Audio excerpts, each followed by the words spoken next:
Hey there, watchers. Glad you joined me for another session, our Permadeath playthrough. Um, as I said, I was going to start again when I got to a certain kind of point here. And I didn't quite make it as far as I boasted that I might, but I changed my mind just a little bit about how much stuff I was going to get before I restarted here. I went ahead and got all the colors so that our freighter can join us in any system that we go to. But I didn't bother to get the uh, highlight year hyperdrive range and stuff. And the reason I didn't bother to get those yet, and may not get them for a while, is because we really don't need to jump in our freighter. It's nice to jump in the freighter, and everything, because you can jump in and you don't trigger any of the pirate battles and stuff. But it's actually, I've figured out that if you don't trigger those pirate battles and stuff, you're kind of losing out because you get rewards and stuff for doing the pirate battles. But also, if you get the pirate ship battle, you destroy the pirate ship and it can drop S-class modules for your freighter. But also, our ship right now is already set up to jump as far or further than the freighter can jump, even with all of the upgrades installed and everything. The only one that, I really want to work on eventually getting is the Singularity engine, because it's basically it generates black holes that you can travel through. So, but I got all of the rooms except we don't need the stellar extractor because it's slow and it's easier to just get all of the stuff you can get from that just by going down to a planet in whatever system you end up in. Because like in yellow systems, it gets chromatic metal, or copper. I can't remember if it's copper or chromatic metal, but it's one of those two. And in green systems, it gets like a green thing, and then yeah. So, but it's always something that you literally can get by just going to one of the planets in that system. It's always something available in the system. So there's no point in it. And it's so slow that like you got to spend hours and hours to get like 50 of something in that system. So yeah, I never liked the stellar extractor. While it does kind of provide you with free stuff, it's not really free because it takes too much time for it to actually accumulate anything worthwhile. Now I've got 8 left, and what I was trying to decide is I've got 1, 2, 3, 4, 5, 6, 7. So, well, I won't buy the ladder module because I never use it. But if I spend 6 of them here, I can't get the first of the hyperdrive stuff. So I was contemplating, and the interstellar scanner, we won't be buying another one, and we already have that. So there's really no significant reason to pay the extra 4 for that unless we just had them on hand or something. So what I was trying to decide is, do I want to go ahead and spend the 8 while I still have it on the first one of these, or do I want to go ahead and buy these, which I may or may not use sometime soon. I think this is probably the way, because we already have regular corridors, and we already have all the different rooms, and the glass corridor might be okay, but that's something like if we say, oh, this would be a good glass corridor, we can go back and do that later, and replace with the glass corridors in places that we want to. But I've never really noticed that that's good, makes a big difference, because with the freighter, when you put it like a glass corridor on, it half the time ends up behind a room or a wall anyway, so you never see the view you really want to see out of them.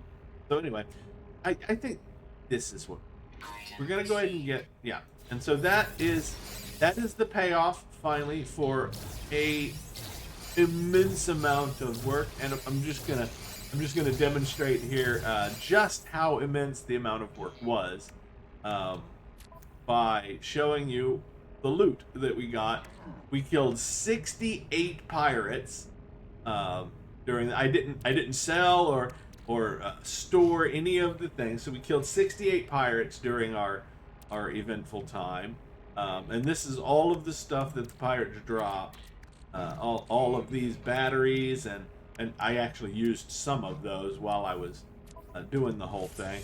And then if you come here, this is you remember what I was talking about? 249 standing with the Corvax. That's because we did all of the work basically in a Corvax system. So and as you can see, that it's many times higher than any of the other standings, simply because we were in that specific system and everything. So that's fun. And then of course we're up to 204 ships destroyed because of all of the pirates that we massacred during that period.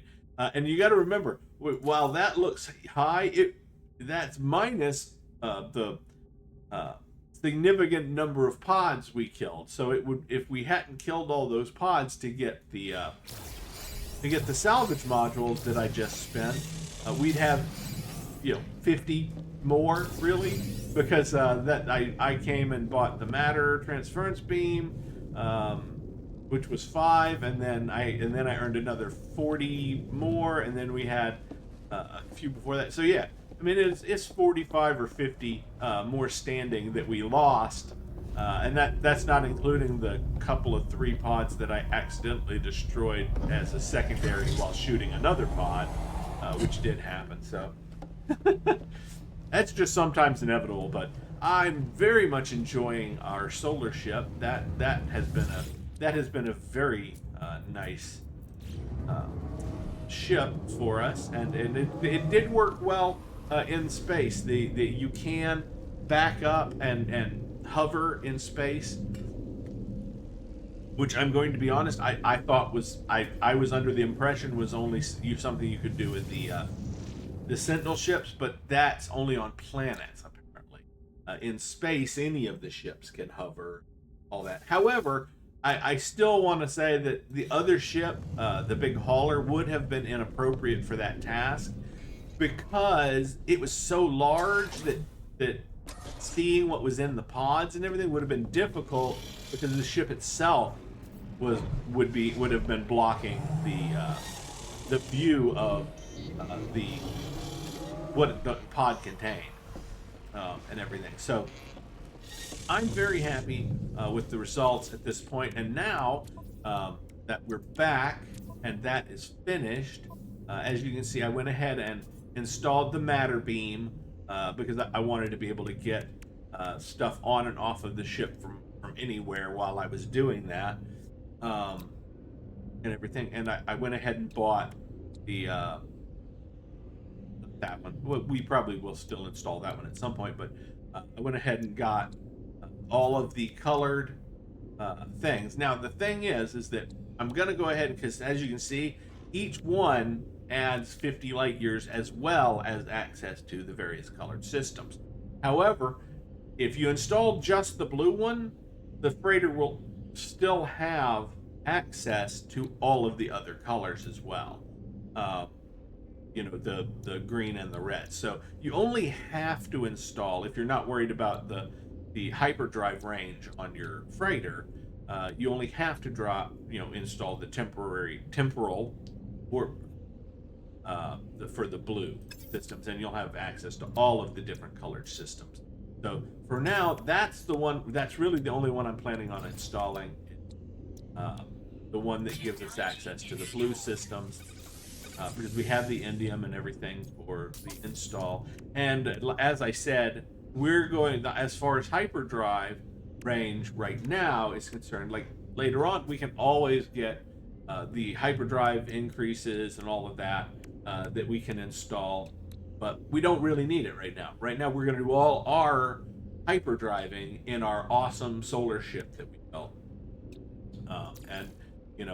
and then whenever we get to a system, no matter what it is now, what color it is, we can just summon the freighter to that system, and it doesn't matter how far it was.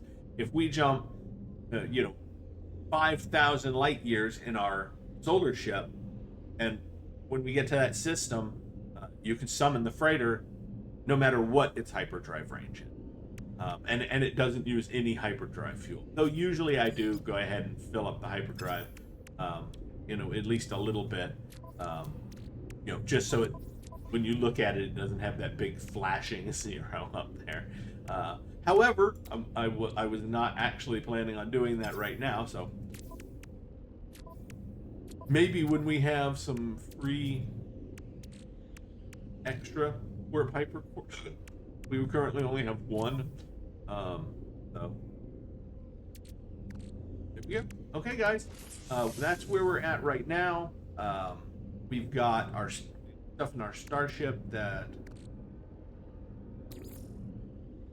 Yeah, and see now, as far as the freighter goes, what we would want to try and do is increase the capacity, and at some point we will. But to do that, the best way is to go and do quick runs of derelict salvage ships in space, and you can buy the little locators for 5 million, then 10 million, then 15 million, then 20 million, and then it's like 20 million every time, and that's pretty expensive if you do it that way. But you can also do the same thing for free. By shooting asteroids, you'll get anomaly detectors. I believe we have at least a couple of. Yeah, we got 3. And these can do the same thing. It's just you have to know what to look for. And what it is you just activate one of those, and then you start warping, and you just keep warping, and it'll bring up, oh, you've detected this, or you detected that, and you know by what the little indicator is what it is you're going to find if you stop. So if it's like a little Atlas indicator, you're going to find something Atlas related. If it's a little like web looking target thing, you're probably going to encounter a merchant. If it's I can't remember what all the other ones are, but like there's one that looks like an organic ship, and that's when you'll find like the whale, it's whale song. It'll say that one, but you won't find that one unless you've used the Dream Aerial. So we won't ever see that one until we get the Dream Aerial. But the one you're looking for, if you're looking for derelict ships to board and get the cargo expanders from at the end, you're looking for a little beetle-like symbol. It looks sort of beetle-ish, and it'll say basically that it's a salvageable derelict. And as soon as you see that, you stop. It'll appear. You land on it, and you do your thing just as if you had done it with a detector that you paid 5 million for. But those detectors you can get for 2 or 3 minutes worth of asteroid murder. And everything. So that is actually the best way. And I've never had to warp in any system for more than maybe 3 or 4 minutes to get. And what happens? You don't stop every time. Let me make that clear. You don't stop every time something comes up, or you'll be wasting your stuff. You pick what you want, what event that you want to see, and you wait until that one comes up. You just keep pulsing and don't come out of your pulse until the right indicator comes up for what it is you want to find, whether it be whale song or the derelict freighter or whatever. You can just keep pulsing, and once you've used that anomaly detector, it like about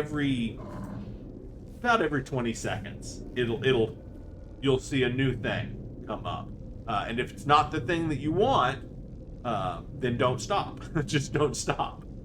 And then another 20 seconds will pass, and a new one will come up instantaneously at the end of the 20 seconds.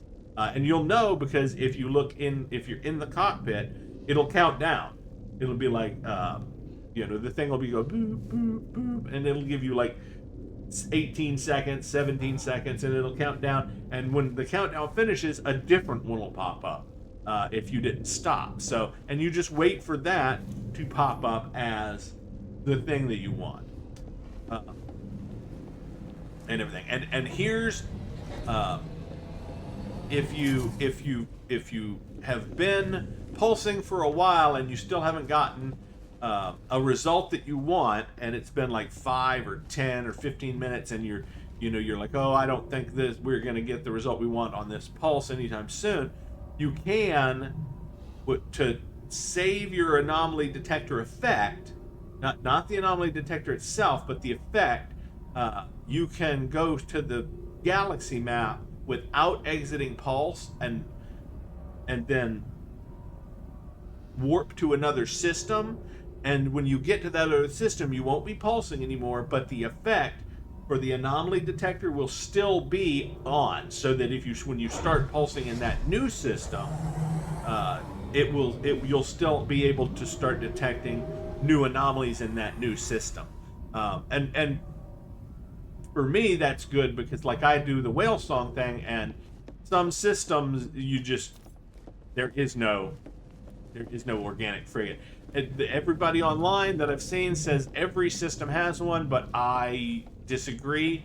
I have done systems and pulsed for literally hours at a time, just sitting there listening to music and pulsing and waiting for a whale song to come up, because I believe that what people said, that every system had one.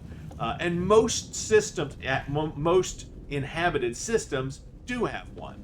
And you'll come, but if you go 75,000 kps, is like the range thing. You can see it inside your ship. It'll go up as you start pulsing away from the center of the system where the planets are. That range thing will go up. If you've gone 75,000 or more, the chances by that point that you're still going to get a whale song result is basically zero. You can stop pulsing or change systems or whatever, and you can just mark that system off as not having one, because it probably doesn't. And if it does, the required length of pulse to get to it is going to be significantly higher than you want to actually go on. Because 75,000 takes about half an hour to reach. So, yeah, I mean, and because all pulse drives basically they're the same when you get to that light speed level. They all travel at the same speed. It doesn't matter what upgrades you have and stuff like that. That's all, like all the boost and stuff. That's when you're just flying around in space, not doing the light speed version. But when you activate that light speed version, everybody travels at the same speed. So yeah, it's basically a reliable measurement of time rather than it is a actual measurement. I mean, it is a measurement of distance that you've traveled in terms of the game, but I used it as much as a marker of time.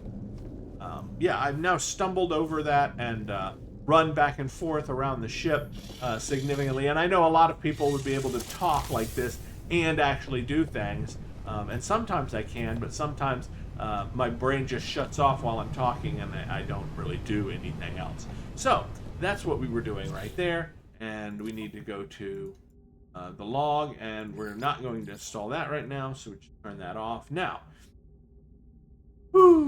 where are we? As far as progress goes, our next thing, let's go ahead and do this while we're here. Actually, I need to just go back up into the base part, right? Yeah, I just need to go back up into the base part. All right, so we're just gonna throw all of this stuff into our cargo container.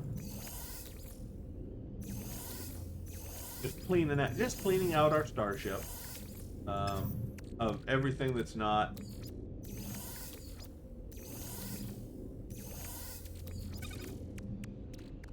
Okay, so all of this stuff is either stuff for making stuff or building stuff like that, or to recharge something specifically. It's part of the starship. Those are shield batteries, and I just decided that why not keep them? They're free because they basically come with the pirates. When you kill the pirates, you get them for free, and everything. Okay, so these or this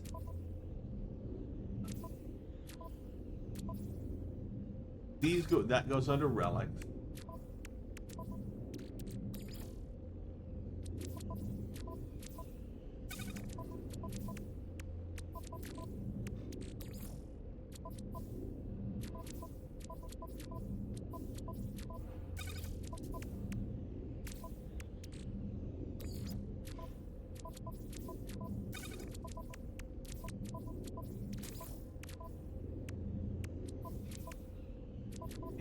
Keep doing it.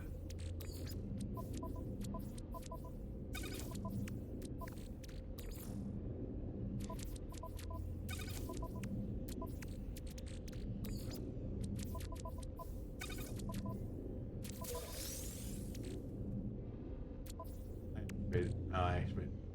All right. I gotta try to be more careful with that.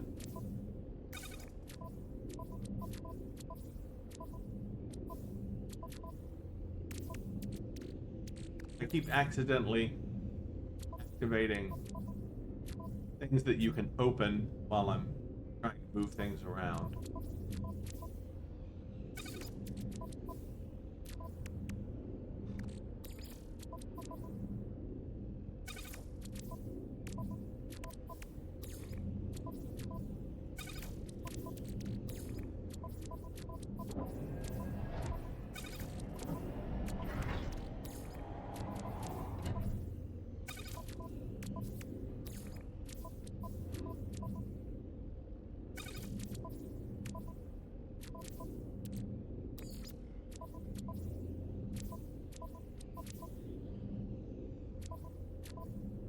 I was keeping the pirate transponders in trade, right?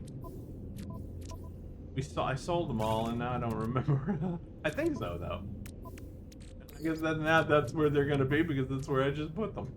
And this definitely goes in the trade thing with all of the illegals, all of the illegal trade items.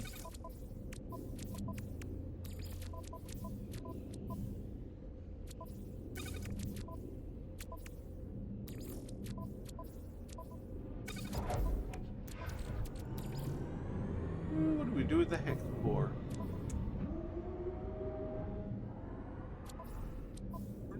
I'm gonna stick it right there because I don't know what you actually do with it. It just says it's a contained reality glitch, and I know some other contained reality glitches you can like install on your base, and maybe you can do that with it. So for now, that I'm just gonna stick it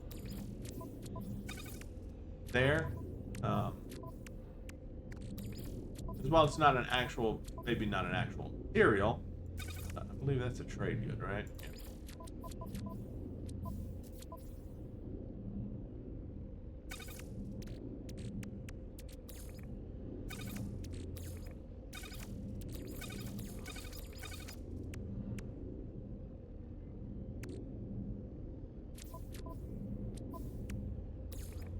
Oh, yeah, and we kept getting these. There are not many of them, obviously, but, you know, sometimes when you kill a pirate, you get one. Yeah, and as you can see, they never get used up when you're attacked by the pirates. So I like I've said previously, I don't really know what their purpose is. Maybe they don't have one anymore. Now they're just one of those items that are in the game but no longer do anything.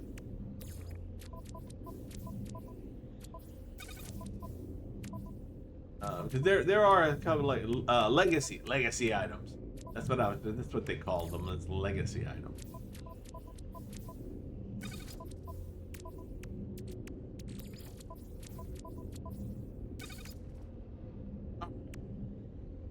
So we got our stuff all settled there. So then I guess we're all set up now to move right along into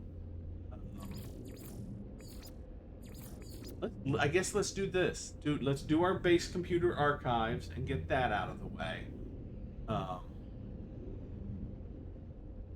Yeah, let's do that and get that out of the way. That's going to require a fair number of jumps and new system. Oh no! Now that we can go to systems. Okay, before we do anything else, sorry. Now that we can go to all our different systems, let's go and do first.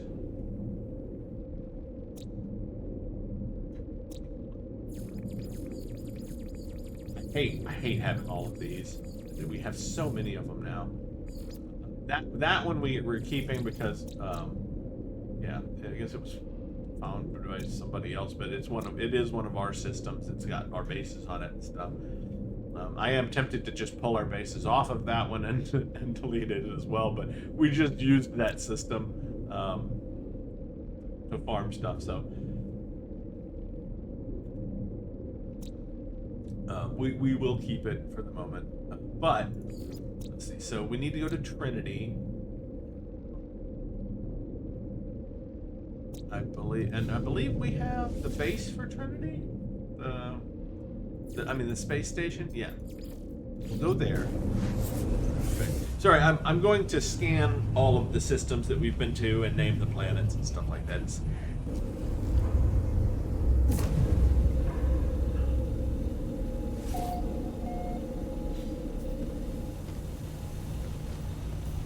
And you know, I think we're in a good place right now with units and everything. I don't feel like we need any extra of any of that at the moment. So just board here and just dip right on out.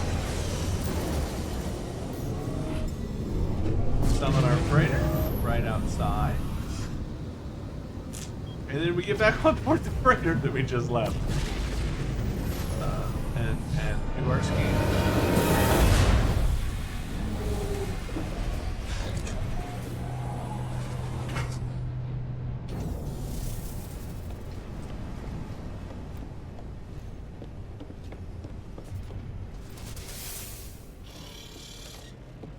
And I do want to, and I'm just going to try to keep this in mind. So our fleet, we've got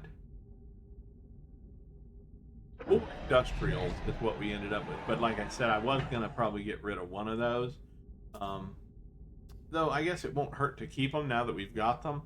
They will let us do more missions because I got two of them because they were B classes.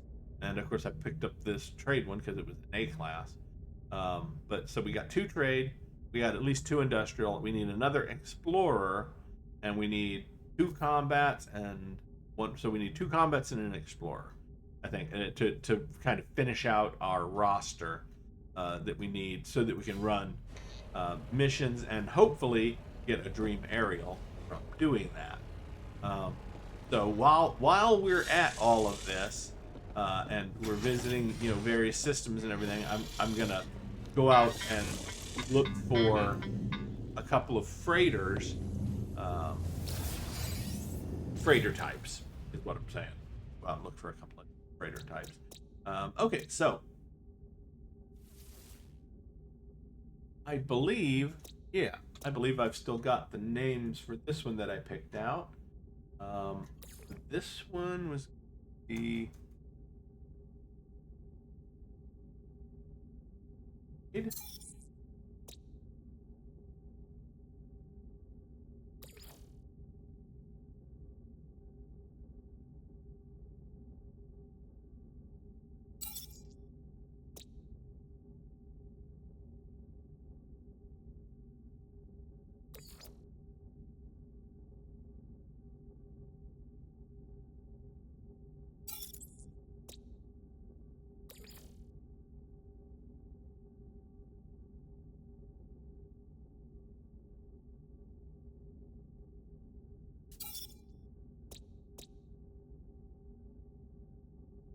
so we got those done. Upload them. Alright, so we need to hit Rascal's Realm next.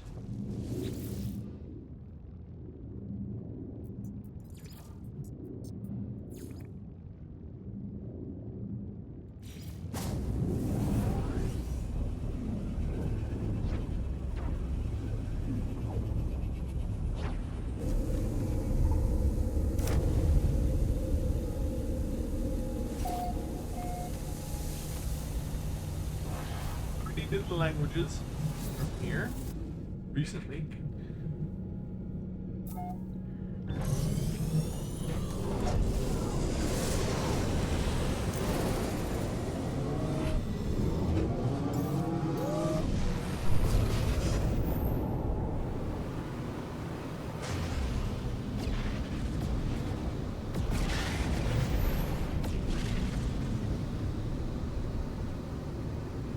Go over here and see if they've got any ships we want. Since they just happen to be here already, and we're already out in space, it just said it was going to do that.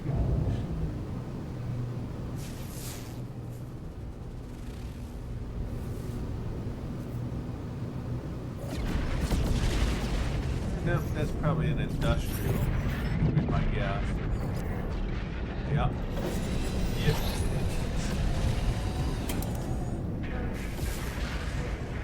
So that was the only one in this whole grouping that was available for, okay, fine. Maybe this grouping over here will have one or two. I see one that's obviously an explorer. There we go. Yeah, these guys are definitely explorers. Yeah, that's perfectly acceptable.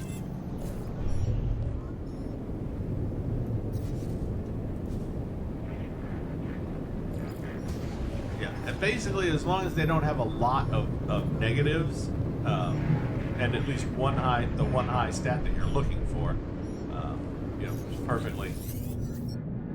Yeah, I can't even see that one.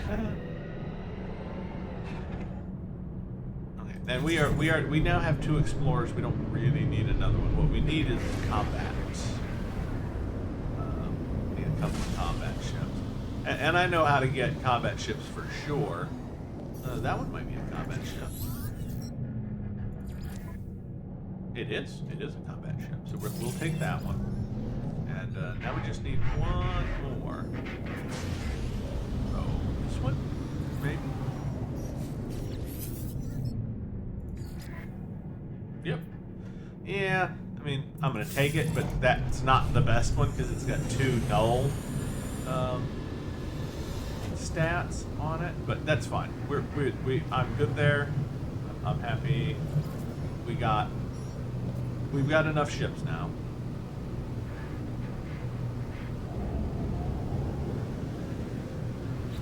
And we didn't use up a huge amount of our money. I mean, it's sad. Those ships, I guess it's because we're hiring them. We technically don't, we're not flying them around, but those ships are cheaper than the ships that we actually fly around in. But I guess it's because we don't do combat and all of that stuff in it. So it's, they're not really worth as much or something. I don't know. They certainly seem larger and like they would be something that would be more expensive, but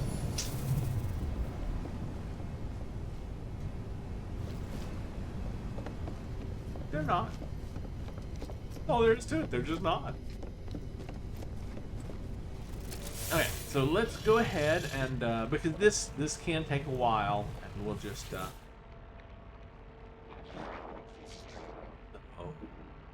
we need to, before we do that,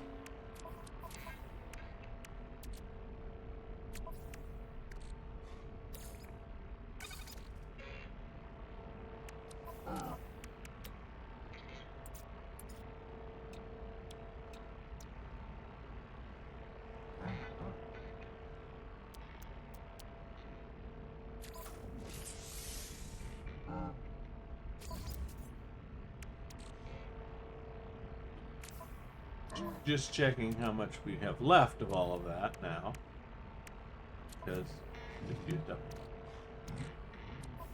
Hydrogen's the big one.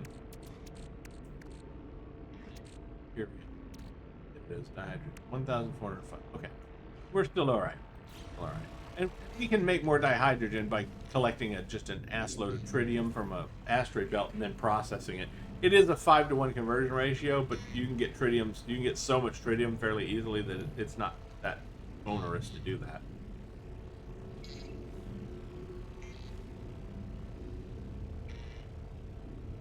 However, that should be enough. It shouldn't cost that much to run this. each of the missions. Okay, so what we want to do is we want to start a 3-star. This one will be combat. I was going to say we should have. Okay, so that'll work. Launch that one, and we don't go out. We go ahead and launch.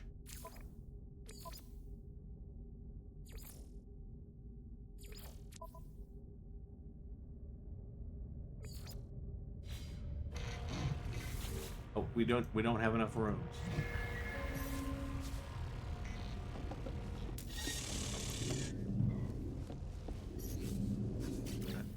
That's fine. We still. I think it will still work as long as we don't actually.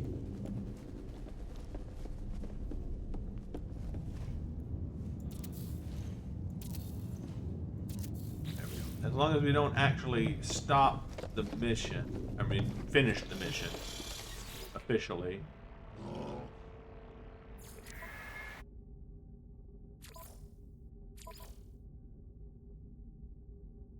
What's this one? I'm glad we ended up with the extra industrial. You know, did I need? No, I had to. Oh, that one. That one's supposed to be. Oh, okay, it is trade. Okay, got it. I was looking at the wrong number. My bad, everybody. For exploration. I don't think there were any exploration, right? All right, we'll use. But yeah. Launch that one. And we have balanced and another combat. We have enough combat guys to. No, we don't really have enough.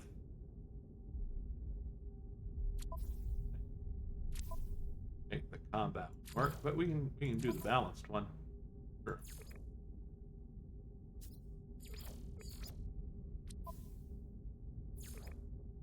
That one. All right. Now the reason we did that that way, and then we want to wait until they're all finished, which because of my mod thing shouldn't take but a relatively short time for it to do it.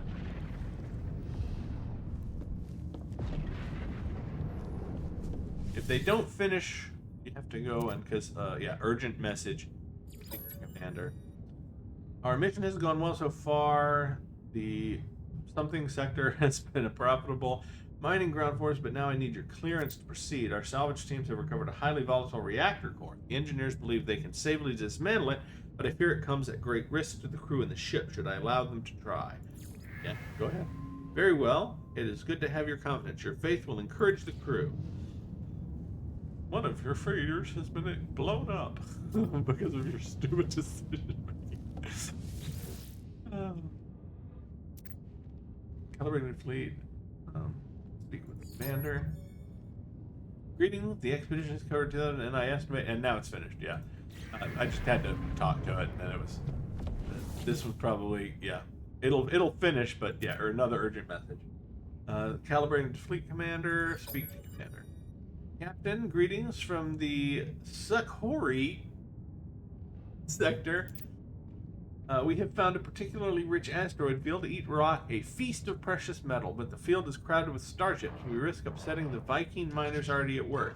What should we do? Destroy the miners and take all of the mining production that they have created. Oh, wait, no, that's not an option. Well, shit.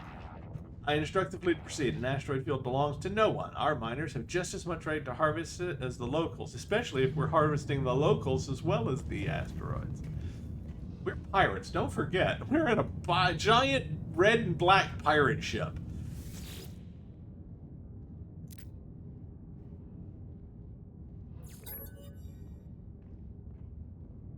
And it's done. Okay, so, now, I gotta go and remember. I don't have to remember. I have to go to this guy. And nope, come back here.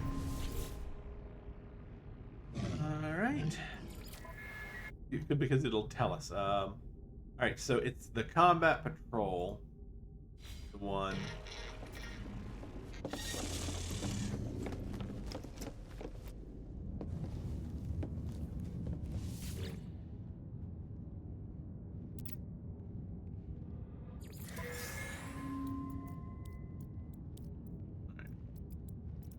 Low gravity mining crew processed 65 metal dense asteroids. Operation successful. Erudite times 2.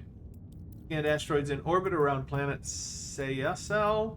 Pirates launched surprise attack, raised shields, and used asteroids as cover. Outmaneuvered hostile vessels. Pirates destroyed. Bounty claim 293, 325. Ground crew attacked by swarm of flesh-eating insects while looking for minerals. Insect samples lodged inside crew members. Samples scanned for data. Albumin Pearl times 9. Woohoo! Well, that's a win for us. Oh, sorry, that was funny. Mining crew encountered unusually hard rock on planet.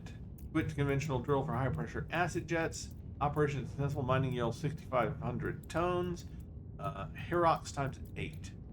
Superconducting fiber times 8. I'm not going to read all of these. Granitine times 6. 485,824 units. Granitine times 16, 369,839 units. A storage augmentation. I'm not sure which kind. Probably a ship one. Return home to the fleet. There we go. Okay, so we didn't get one on that one.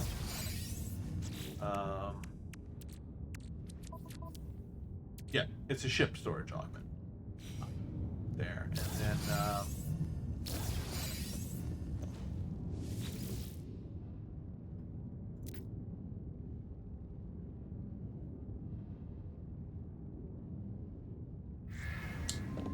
I don't remember. You don't want to. You want to end the 3-star one last. This is just what I was told, and it seems to have worked previously. So, I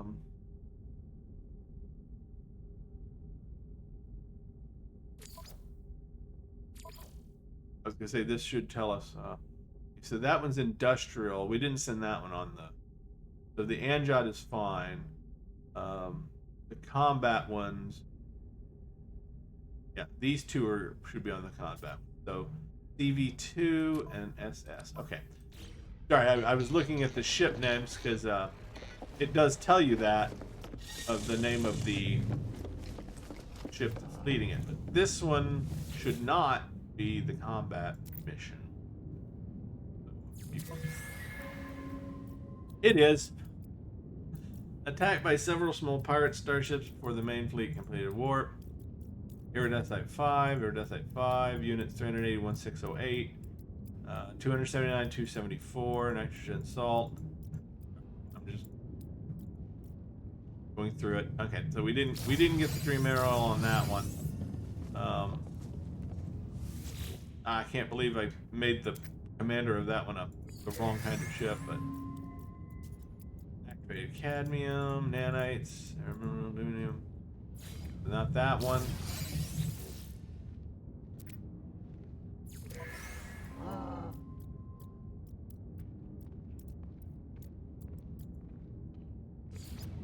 Okay, so we got rewards, and we can do it again tomorrow. Of course, we do have to wait till. Well, we don't have to wait till tomorrow. I can do it. I can do a computer time adjustment thing and get it to unlock another set by convincing it that today is tomorrow, and then it'll generate new ones and you can just change the time back. But I'm not going to do that right now. I want the Dream Aerial, but I'm not desperate to get it right now. I can wait for that until later. Sorry, combat is okay. That's what I was trying to figure out. I want to make combat. But also, with this one, since we want to send as many ships as possible, because every mission that you send the ships on gives them basically experience, and eventually they'll all end up S-class, just from doing the missions that you send them on, and everything. So.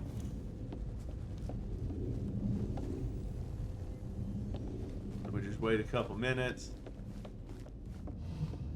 But this is why, yeah, there we go. You noticed how some of them, they have little stops in the time and everything. That's why I put it so that it runs the time much faster. I got that mod that runs the time faster on these, because in a 4-hour mission, it doesn't tell you, oh, you need to go back and do that mission thing. You come back 4 hours later thinking it's going to be done, and it's like, oh, it stopped the timer an hour into the mission. Now it's been 4 hours, but it's still got 3 hours left, and I've got to talk to the commander. You see it? So, oh, hold on. That's a good sign. Scout report sighting of haunted organic formations on nearby planetary surface. Landing crew deployed. Post extraction. Oh, we got it! Oh, we got it! Look at that! We got the dream aerial. It worked even though I fucked things up. That's so nice. Okay, so we did get it. I'm very happy. You can hear how happy I am. 258,439 units. Magnetized ferrite 330. Iridesite times 5. From now on, I'll probably... I might actually read some of those now. The next time I do them. They aren't bad. They're sometimes they're quite amusing. To read, but they're mostly just pointless things that are sort of just made up. We talked to a ship's captain and then threw his entire crew out of the airlock, kind of stuff. Well, mostly I don't think it's like that, but sometimes it is. We got attacked by pirates. We tracked them against an asteroid field. Stuff like that. It's sometimes it's amusing, sometimes it's just eh. Okay, so we got the dream aerial recipe. We will do that. Oh, that it didn't mention. And sometimes you get stuff like this that it doesn't even mention. They're just like sparkling potions. It didn't mention us getting those, but we did. So it's one of those things that you sometimes just end up with.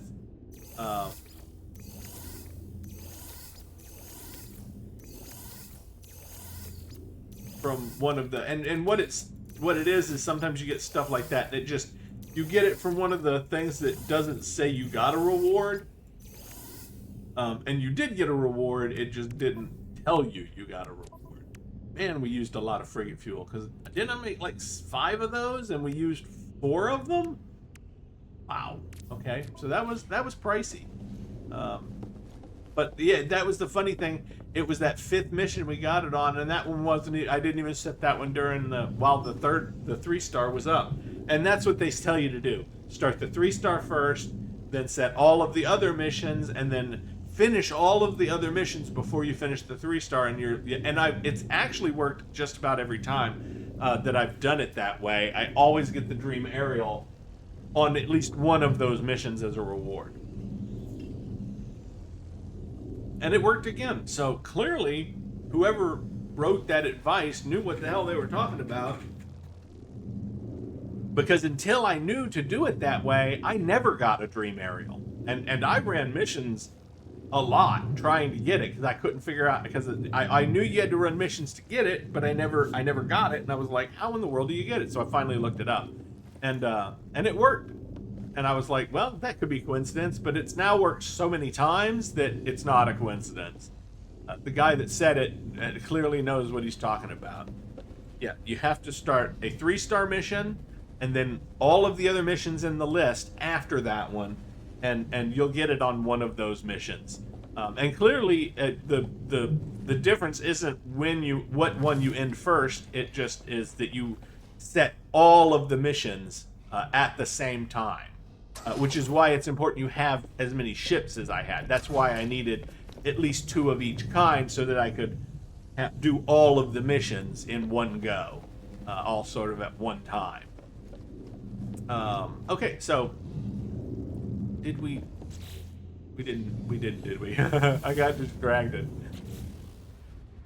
Nope, we didn't name them. Okay, so we got Rascal's Realm, so I need to come up with some names.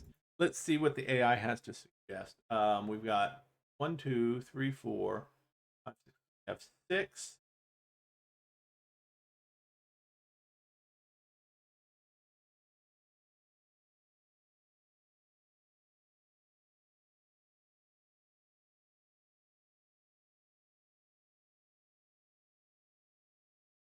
Okay. It thinks it's going to be mischievous here. Emerald Grin, Prank Spire, Verdant Vortex. Okay, these are awful. I, I guess I have to give it a theme of some sort because that was terrible. Let's go with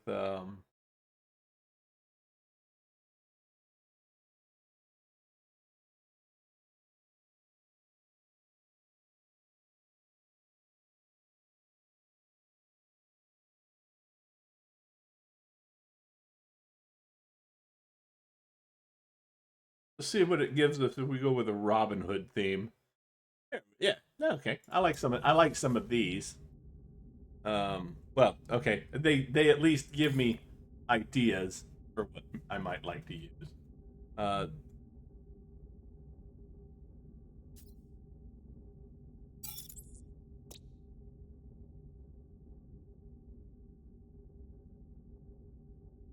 Minute of Light. What about that one?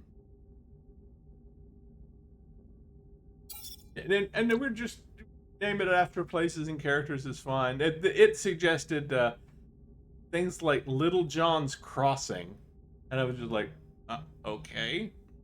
I mean, you could just name it Little John, and that's fine. There's nothing wrong. I mean,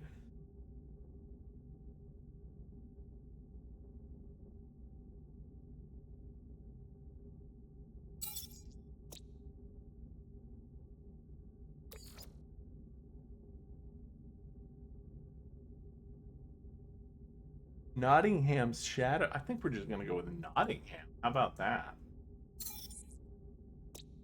Uh,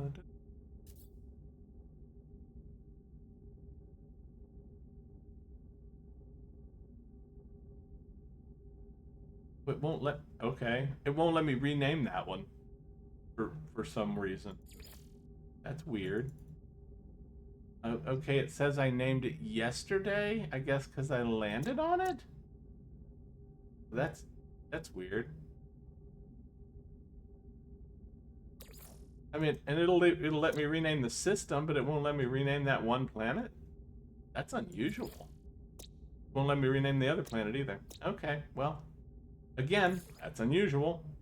Usually, like, see, I can rename any of these. Why won't it let me rename that one? I probably can. I probably just have to reload or something before I can do it.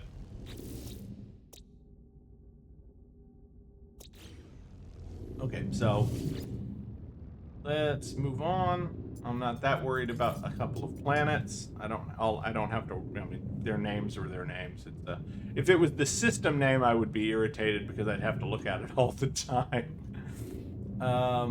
We did that one. We did. Oh, I guess I need to look at our discoveries and named all of that one. Name those two. Did all Buckeye. Yeah, nothing in Will-o'-the-Wisp. Okay, so, and that is a normal system, so, and we don't have a thing there, so we will have to, we will either have to use the station, there, or we will have to, that was not the right one. Did you notice it took us to Rascal's Realm for some reason? When I clicked on it? That was odd. Yeah, see, it brings up the wrong thing. I'm just going to use this map to see. That's free explore. We want custom.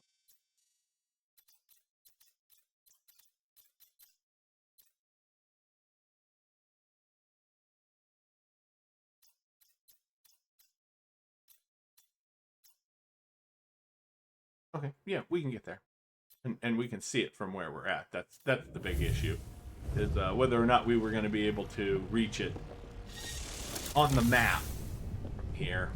So that's fine. We will warp there in our starship.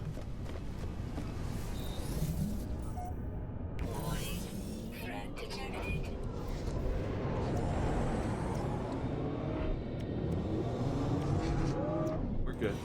We have enough fuel.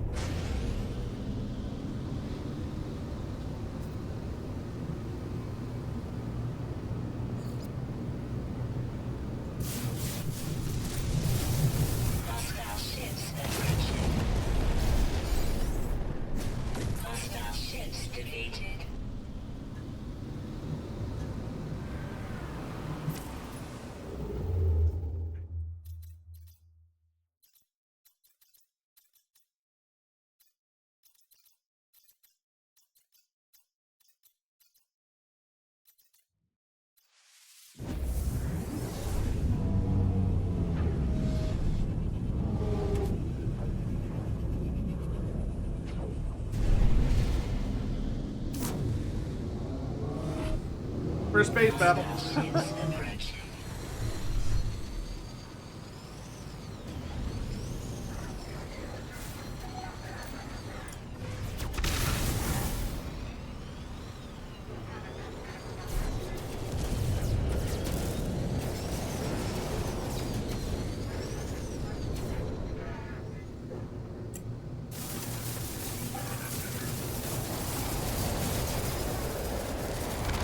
Kill it, Jesus.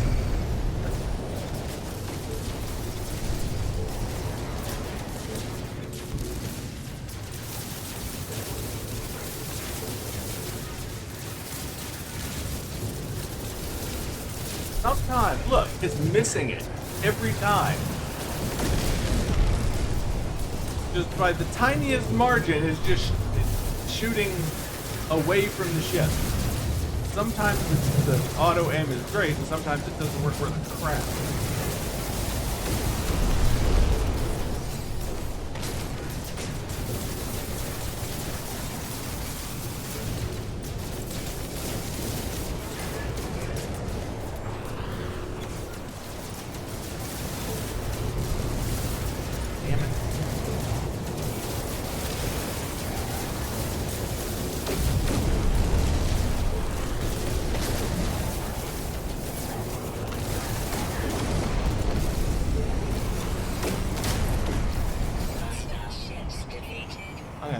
I think you got them all right.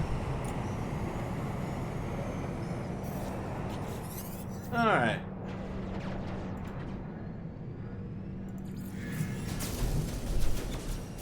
Alert. Navigational data received. Sounds like somebody's doing attacking somebody.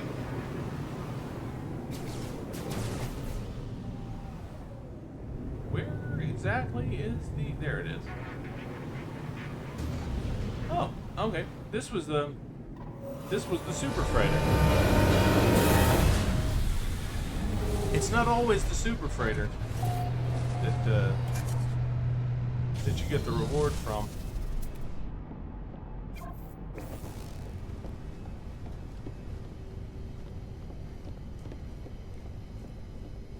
And now we're not here. When you save the fleet in a normal system, you can get a reward from the captain, which you can get the freighter itself. If you don't have one, you get the freighter for free. But if you already have a freighter, you just request payment instead, and they'll give you like a cargo bulkhead, like this one did, some nanites and usually some gold. That's what I thought.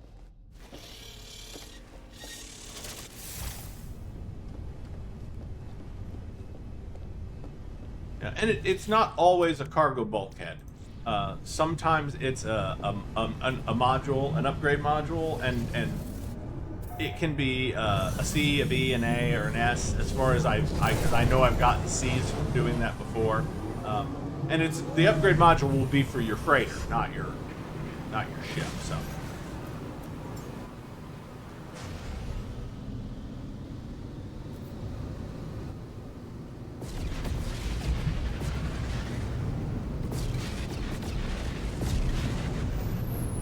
And now there are some systems that when you warp in and your time is up, there's always a pirate battle in that system. So if you find one like that, you should visit as often as possible to kill the pirate ship and farm those upgrade modules. Oh, and if you don't get an upgrade module when you kill the pirate ship, make sure you, well, sorry, before you go into a pirate system directly warping like that, and to fight that pirate battle, make sure that you save a restore point even if you've already got a freighter. Because if you kill the pirate ship and you don't get an upgrade to drop when you kill the pirate ship, you can reload and do it again and keep doing it until the pirate ship rewards you with an upgrade module, because I think that's bullshit. If you kill an entire pirate ship, you should get at least one upgrade module out of doing it. It's not exactly like it's an easy fight. Even with the level of ship I got, it takes a couple of minutes to kill that stupid thing. Because you got to get inside its shields, you got to know how to kill it, you got to destroy its warp engines, and then, yeah. You got, and to actually destroy the ship, you have to do the shield method. If you want to destroy the ship, you got to go up and down those weapon-lined defensive channels to do it. Sorry, I'm doing it again where I'm talking and just wandering around. I hope you're enjoying listening to me chatter and everything, because I can't believe that that's not. I guess it's the system's kind of messed up somehow. Oh, that reminds me.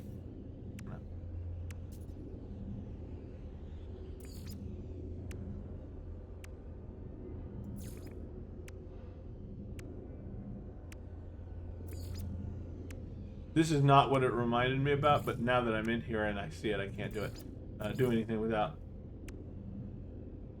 doing that. Oh, that's right. No save B. So I have to use the ship. All right. It's gonna just take a second.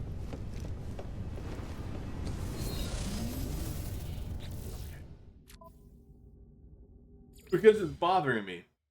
I know that I should be able to rename the planets in that system. I can rename the planets in every other system that I already gave a name to.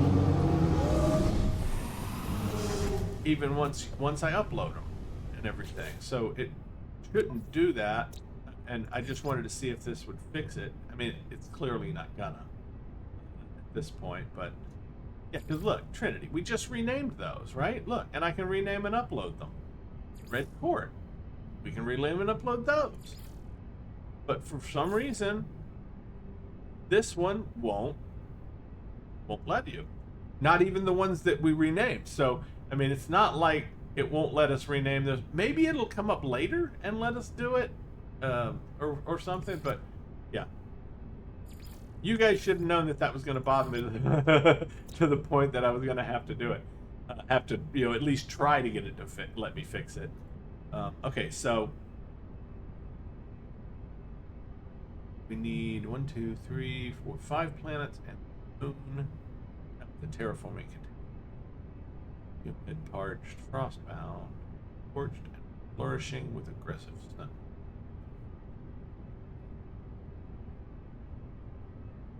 And this is below the wisp.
Did that one. I thought we had did that one.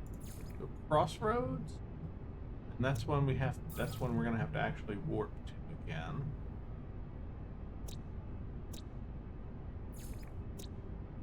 I think we named most of the other ones, right? Yeah.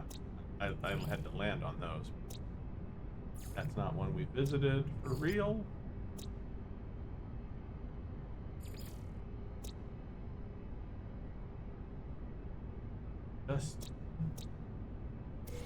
Just the one I just marked. All right, so let's see if we can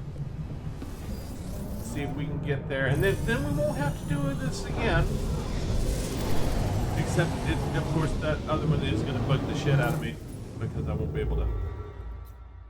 So not you.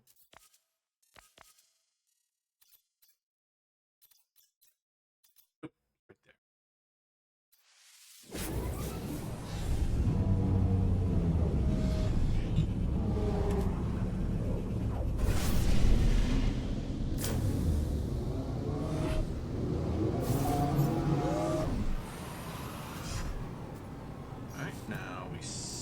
Coming to ship.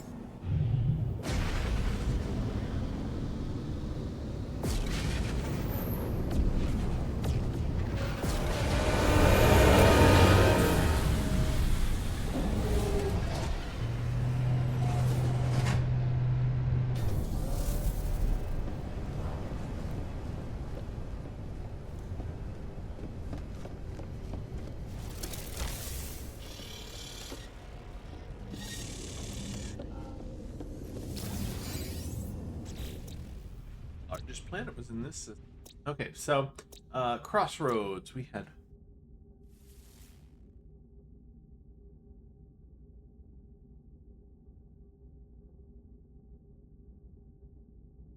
I had written down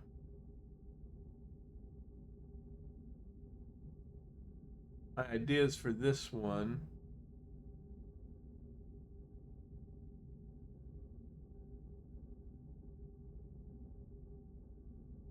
Crossroads. There we go. There we go. Junction and Nexus. For my other name. I'm gonna go with Nexus. See? Junction.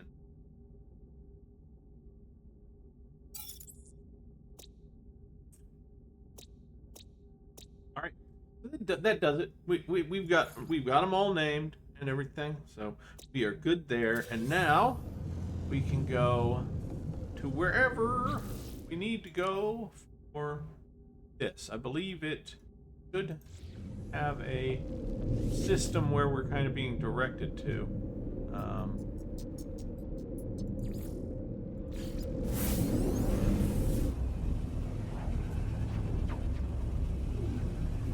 And it probably just wants us to talk to the base computer we have there, and then it'll point us to an off-world location.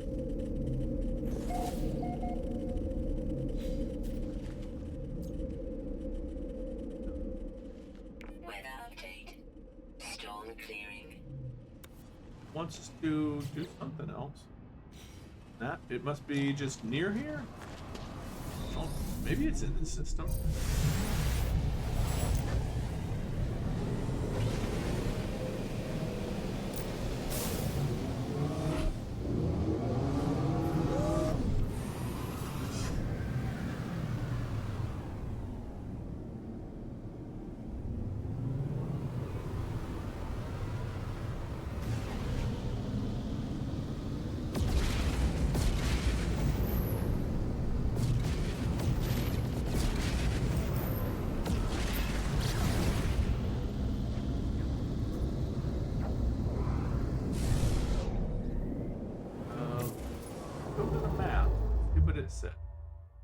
Not galactic core, we want current mission. There we go. Yep, I knew it. It's trying to point us to another system near this. Fine. Exactly what I said was going to happen.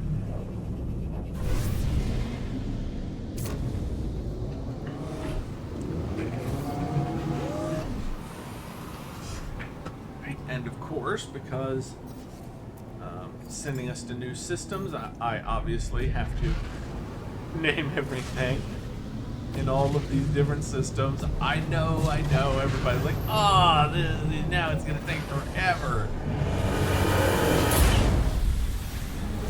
Hopefully it won't take that long. It'd be nice if every system just had one planet. That'd be super easy.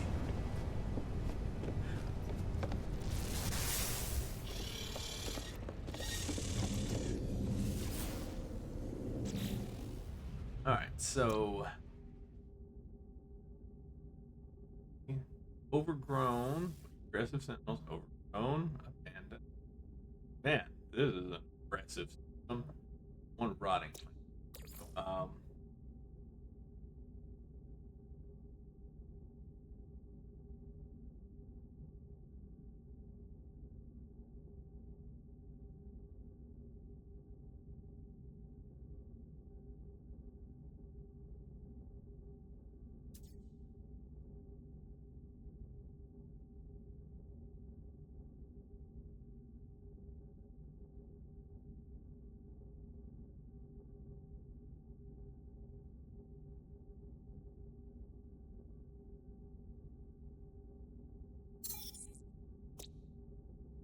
Yeah, just that's just the way I was just like, ugh. You basically everywhere you end up on this one, you're gonna end up having to fight your way to anything.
Oh yeah, there we go.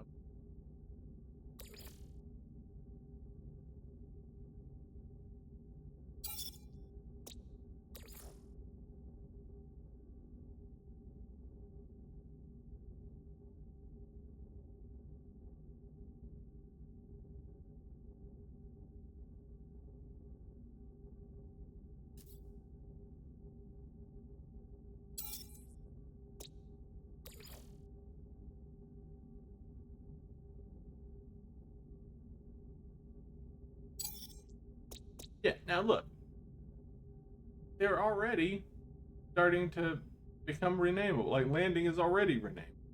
Rift is already renameable. Why is it not? You can tell it's really. Oh, there it goes. It fixed itself. God. Good. Okay, so we need. While we're here, we need to just go ahead and go ahead and rename these. And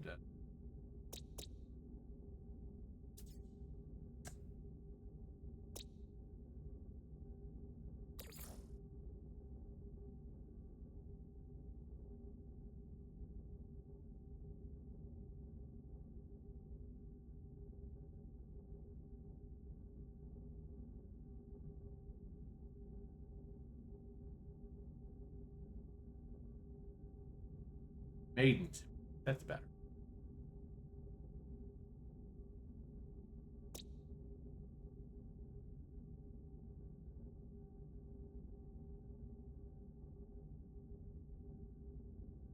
Yeah.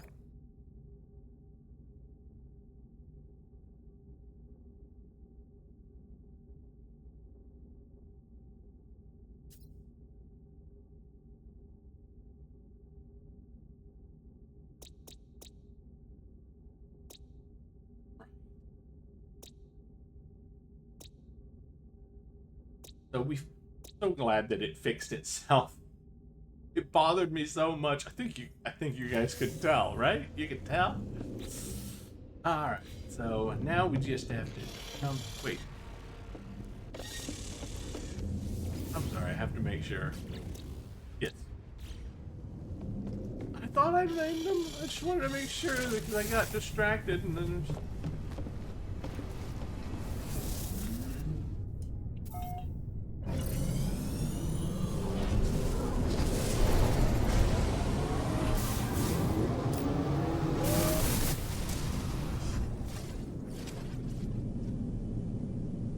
So there it is. I was looking for that marker. All right, it's way on over there.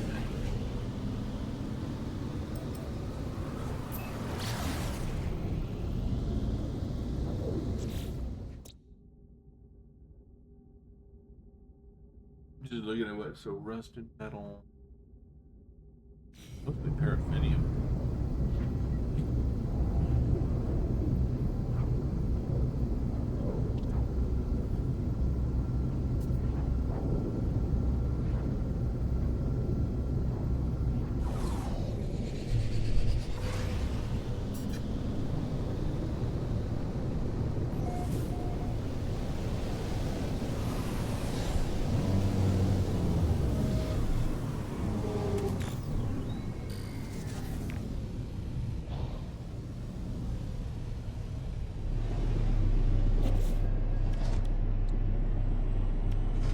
Wow.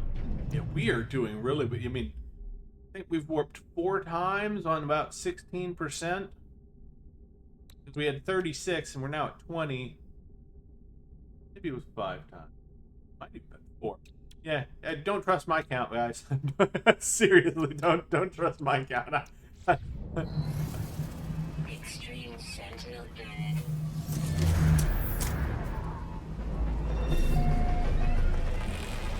Extreme Sentinel dead. Shut up. Sentinel drones activated.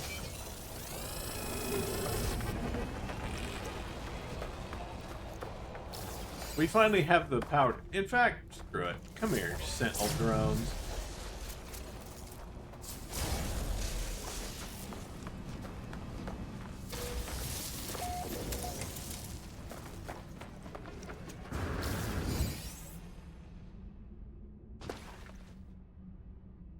Warning. Sentinel combat unit deployed. Yeah, we ain't got to worry about nothing healing faster than we can attack it now.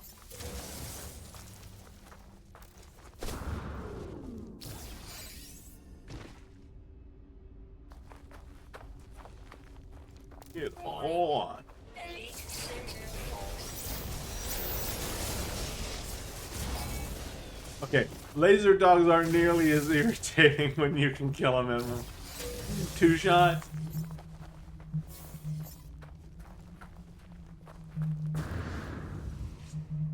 Warning. Sentinel walker detected.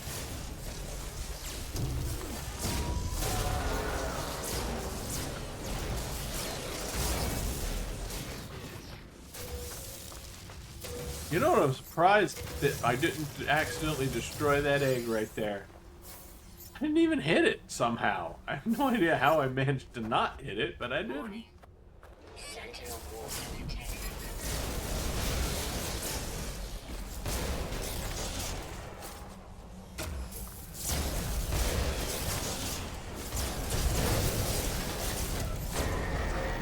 Hello, big fella. Have a little bit of that while I finish up. And then we will see how you feel about not having legs or a head.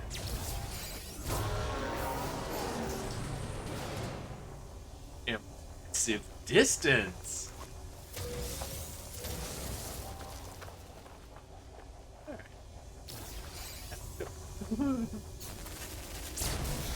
Bye. Sentinel drones activated. At this point, I'm just wondering how. Okay, I was gonna say it should be dead by now. Is this? No, that's not it. Did we destroy it? the brain casing? I thought it was this right here, but it's apparently not. I may have accidentally destroyed the brain casing on the earlier shot. Hard frame engine. Get a brain? I mean, it's not. I'm sitting here wondering if we got it. We have like 80 brains at this point, or something like that. So it's not like I'm actually needing to worry about whether or not we have a bunch of brains. Okay, so hey guys.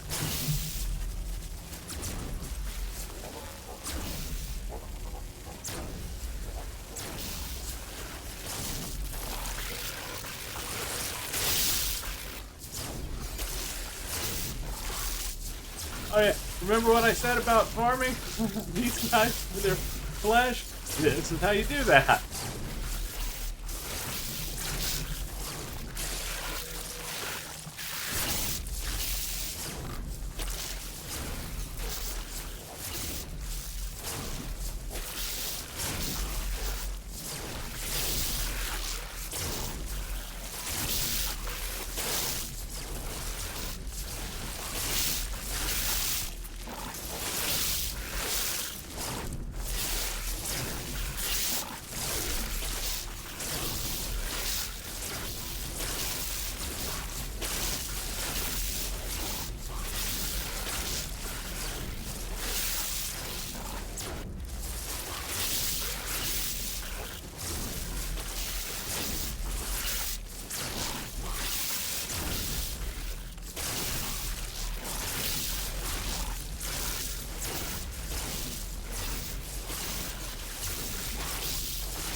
And looks like that swarm has subsided.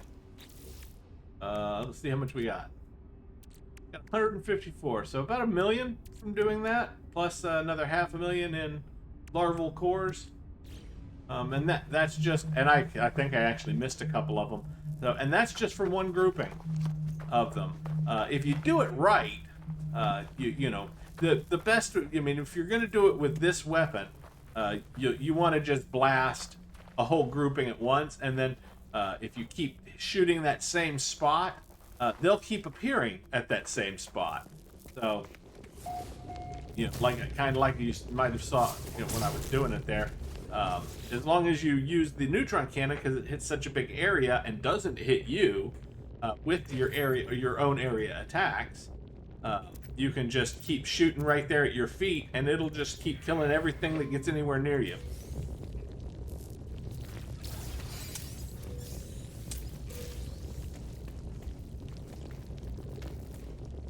Crap, I messed that up, guys. I was supposed to read that, and I didn't read it for you. I'm so sorry.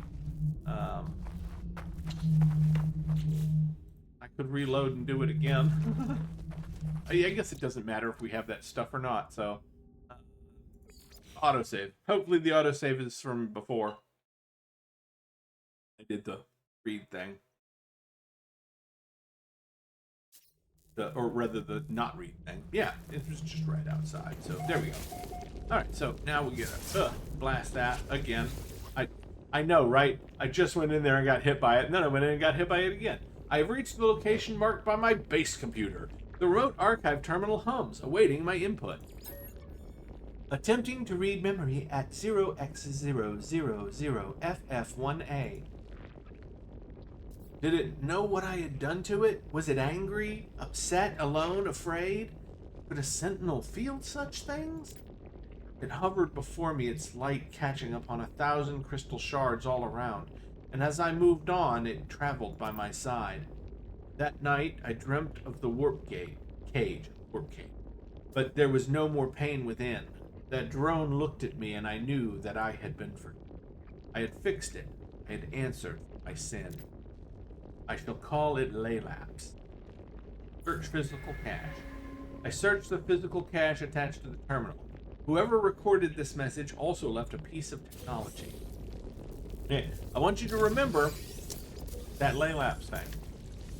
Don't forget. That's why I wanted to read it for you and everything. Because I want you to note that in your mind and keep it in mind as we progress through the quest lines and stuff. Because that will come up again later. That one's going to be a while later because the quest line that spawns from is not one I planned on doing until after we cross to the next universe over.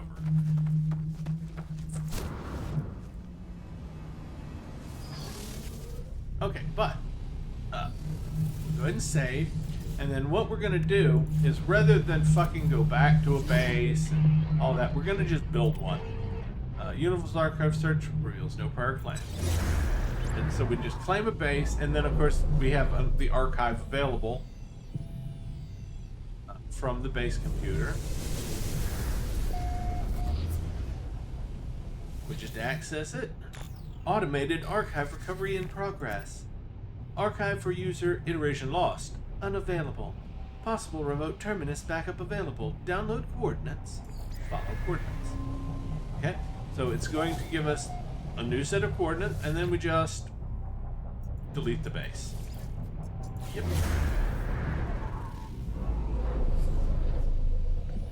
And now I'm currently contemplating whether I want to keep all of those. I mean, it doesn't hurt us to have all those dissonant camps, really, at the moment. And I guess if we run out of the 500 and something bases we can have on one save, we can always go back and take them down. But I mean, they're not really hurting us to have them, and you know, it is useful to have them, but you don't need 3 bases in one system. Just one base is enough if you're going to be farming the ships. I made them so I could farm the equipment. And I guess we do still need to do that because we still need ship ones. We'll get our exosuit filled up. I'm not worried about that. But we still need a bunch of multi-tool ones. So yeah, we'll keep them because I may want to do another round or 2 of farming the upgrade units. Okay, so we have another one there. That's sending us to a dissonant system too.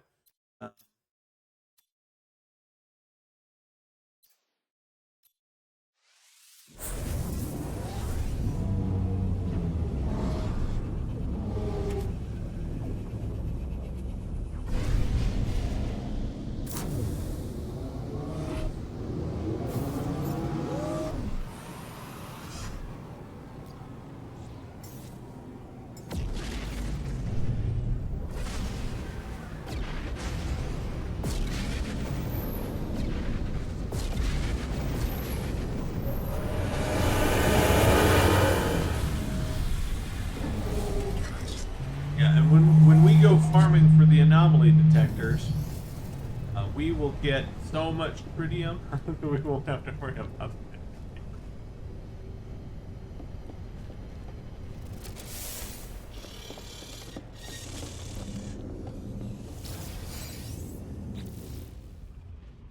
So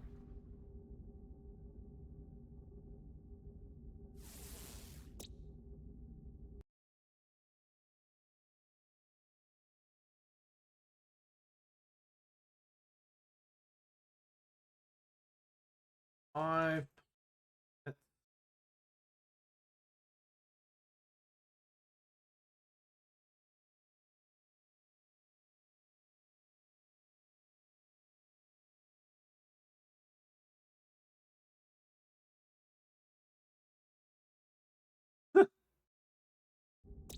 right.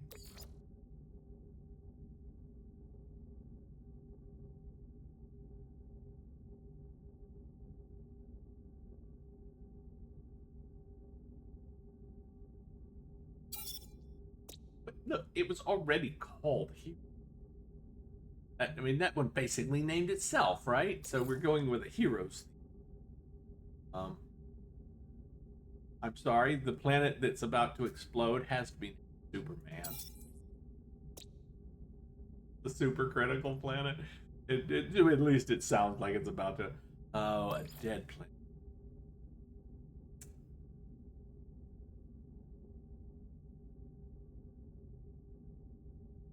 Oh, why is this name going out of my head? I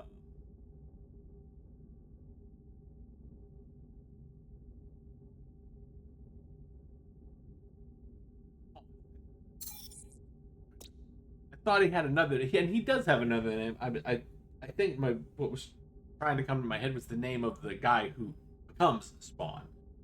But Spawn is the actual superhero. And by the way, it's because he died to become Spawn.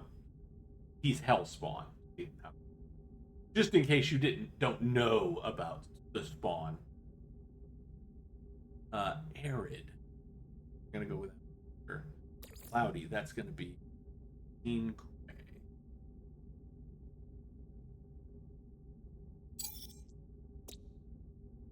Hexagonal.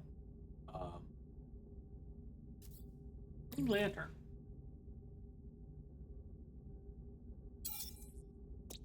Not the most popular of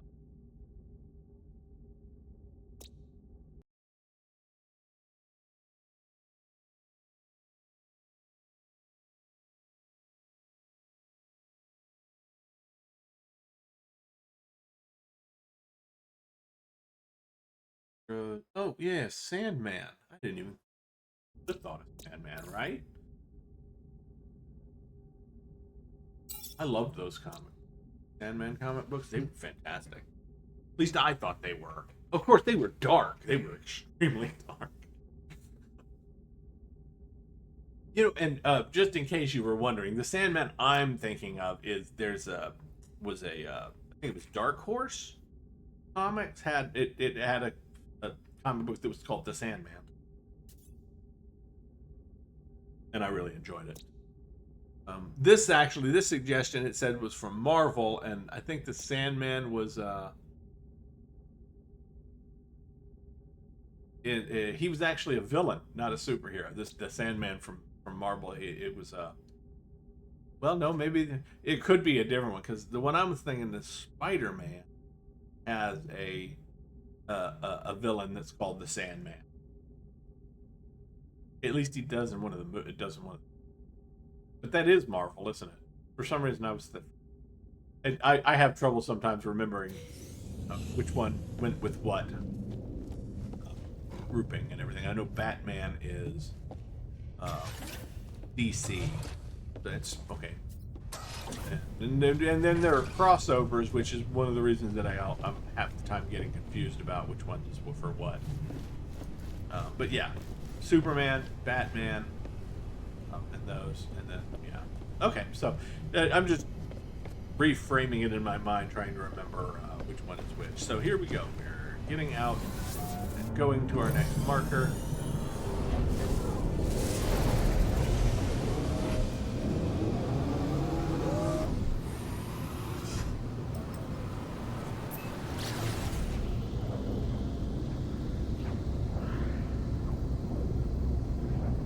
And of course, before we leave the system, we have to go and, find at least one to see what the ship for this system looks like. It might be the best ship ever. It also might be an S-class.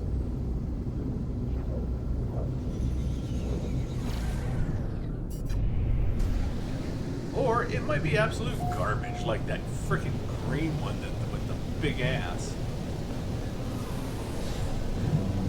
that we got in that last system. I'm sorry, but that one, it's great for breaking down and selling because I'd never keep one, even if it was awesome. An awesome class. That's one of those ones that'd be like, oh, it's a double S class. That doesn't even exist. And I'd still sell that shit. I couldn't possibly make myself keep one.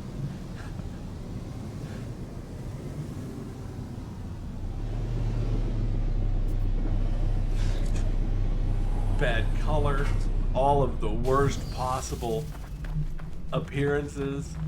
Yeah, in my opinion, it looked awful.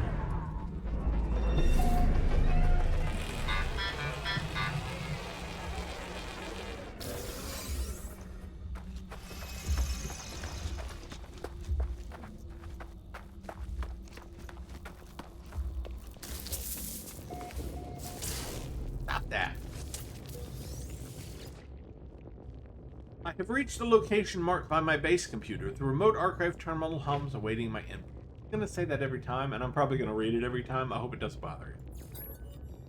Attempting to read memory at 0x0000FF1A.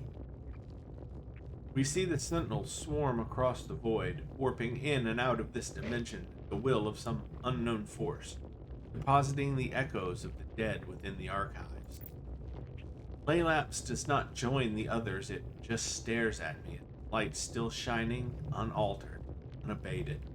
It is a comfort to me. Search physical archive. I search the physical cache attached to the terminal. Whoever recorded this message also left a piece of technology. I'm just going to inform you of this, because, like I said, I'm not going to worry about spoilers and everything. It's us. We are the one that left all of these it was our previous iteration, or one of our previous iterations, that left all of these messages. And everything. So if you haven't figured that out yet, now you know. And really, the reason I'm not worried about spoilers is because you should have figured that one out already. Anyway, because it really basically makes it patently obvious from the first couple of messages that, because he says the same thing. What's happening us in this one, we appear, our suit recognizes the ship, but we don't remember it and everything. Well, the terminal, that's exactly what went on there as well. It just a slightly different order of events occurs after that.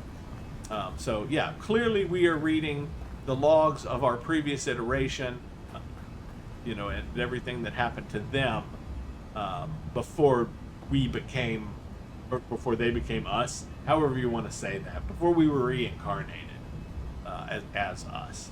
So yeah, time to build a new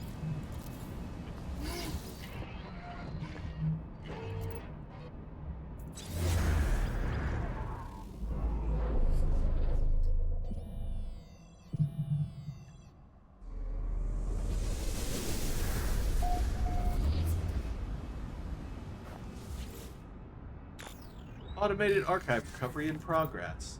Archive for user iteration lost. Unavailable. Possible remote terminus backup available. Download coordinates. Follow coordinates. Give us the coordinates thing, and then we will destroy the base computer. Yeah, these base computers are super cheap to build at this point for us. Like, I haven't even gone to our farms for oxygen and copper for days, and I've got 10,000 here. I've got 10,000 on the freighter. I think we have more than enough to be going along with. So now, before we move on to the next system, though, I do want to, and since our only way back to this system, if it's got a good ship on it, I will put a base down. But if it doesn't have a good ship on it, I just won't bother. I just got to figure out which planet is the dissonant. I think it was Green Lantern. And now, okay, it probably won't have a ship. And I can't guarantee that, but it's almost certain that it won't. And the reason that I say that is because hexagonal planets, bladed planets, and there's a few others are they're non-standard planets, and they almost never have a ship if they're dissonant. They're usually really good for farming the ship stuff, though, like the dissonant mirrors and everything like that. Sorry, I'm trying to locate it here. 6. No. 6. Ha. We got it. Not that I couldn't. At some point, I am going to do that for you. I'm going to let them just scan me, and we're going to go through and we're going to kill an entire wave of Sentinel ships, so you can see the fleet battle thing that you get to do. Okay, so I cannot find the right planet. It's not that. There's only. Is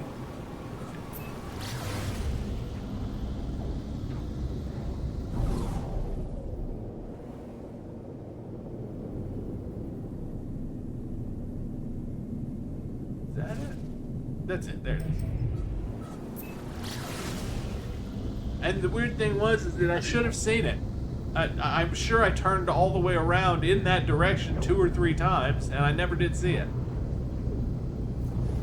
I guess even a planet's not that big a point in space. It's still easy to miss it.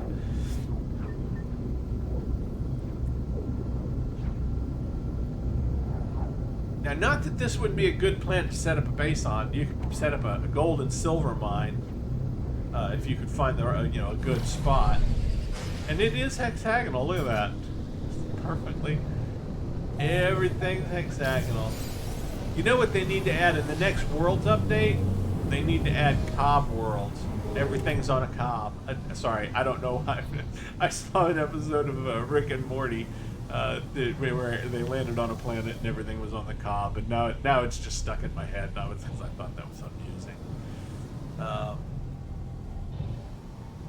So yes, I know I could just use an echolocator, but I don't really want to.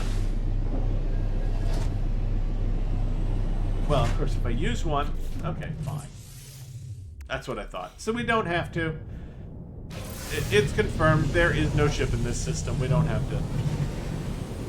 We don't have to fight the beasts. I was gonna land and just fight some sentinels until we got or did not get a dissonant. But then I realized that I had those, and I was like, oh, that's right. It doesn't use it up if it doesn't use it. And find a camp, so we can use it to test, and it's not a really big thing. So we can just go back to Warzone, huh? So that it'd actually be really great if it just sent us back and forth between these two systems. So now we do have to warp there again, though, because it's a normal system and I didn't set up a base anywhere and leave it. So it's fine. Warp. It's not a big deal. Yeah, I mean, as you can see, we still got 14% of our 20. It takes about 2% to do a warp. It looks like so we can warp a lot. We have some pretty good warp efficiency.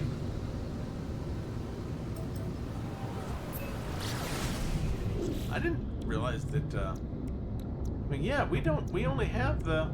I mean, it's 100%, 100%, 100%, but still, that's really good.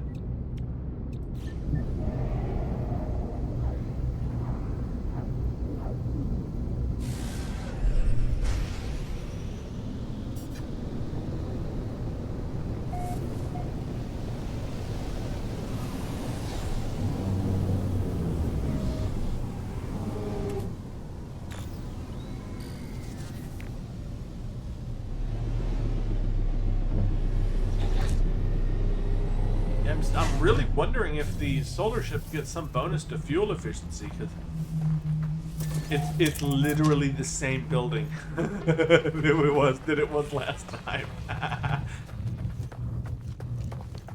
It does that. It does that. Like because it when it locates it from a far distance, it usually locates the same location. It's like a default thing. Like if we were standing on the planet and it would locate the one closest to us. But like if you're out in space or even in another system and it locates a location, it almost always locates the exact same one because it's like the default one somehow. Crap, I did it again, didn't I?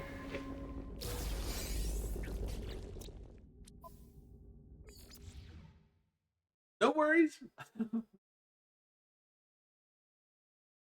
You actually enjoy me reading these things.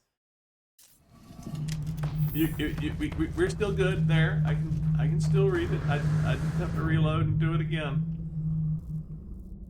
I know at this point you guys are like, just shut up. Talking so much. I have reached the location marked by my base computer. The remote archive terminal hums, awaiting my input. Attempting to read memory at 0x000FF1A. I found them standing over me as I awoke, their beak chattering, their eyes caught between horror and joy. It was the tallest Gek I had ever seen, but the mystery was soon solved. They asked me of the Empire. They wanted to know if the first spawn still spoke their name. In life, they had possessed 100 Korvax slaves, you see. They do not remember how they arrived in this place. Their face swarms with nanites. They are lonely.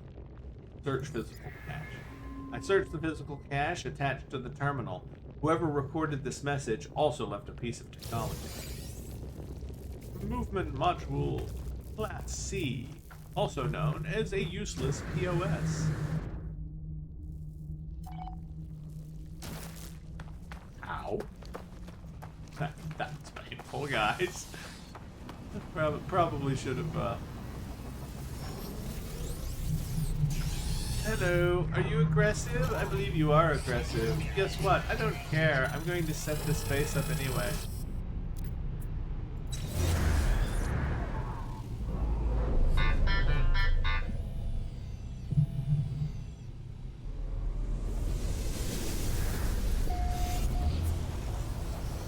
Excuse me, guys.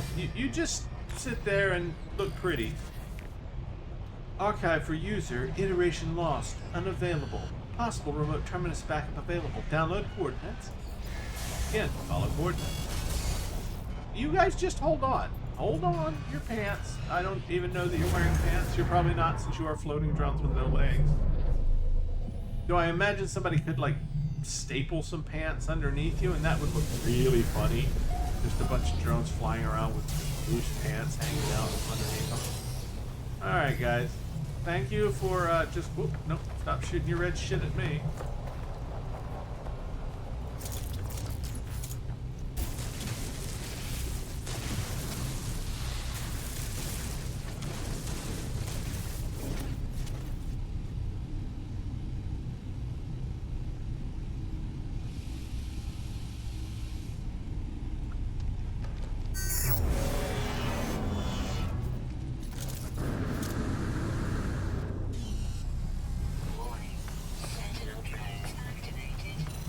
Usually it doesn't trigger that fast. You usually get past them. Oh well, we're now going to see the interceptor battle thing that I was talking about. I did promise. Alright. Arrive. And...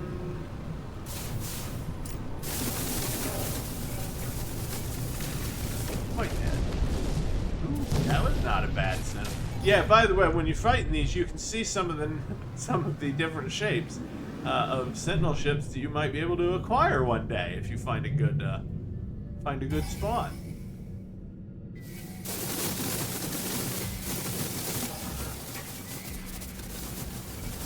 I didn't quite get it before it came out.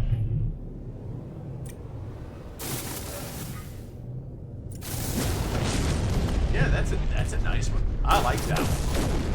I mean, I can't get all the details, but I like the wings. I like the color. Of course, we can't get this one,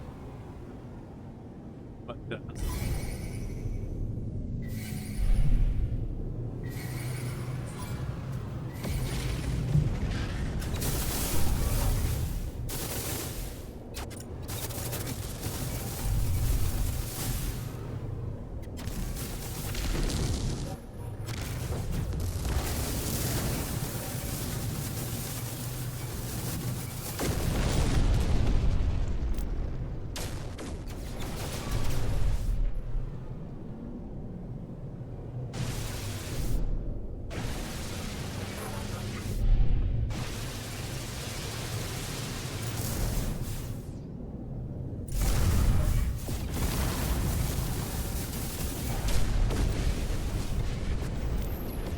The combat system is acting all screwy. Not that time.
And there she is, guys. The Sentinel destroyer ship that we have to murder if we want to win this space battle.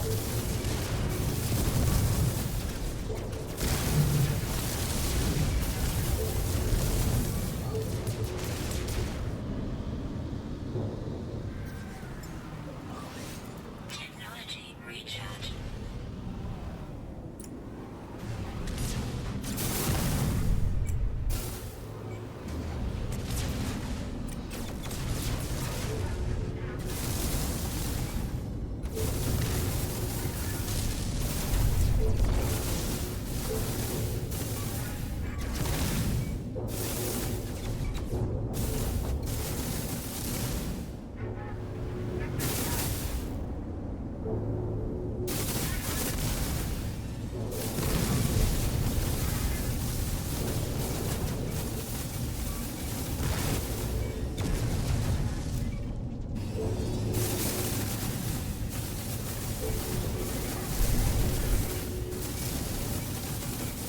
As you can see, extremely annoying to deal with.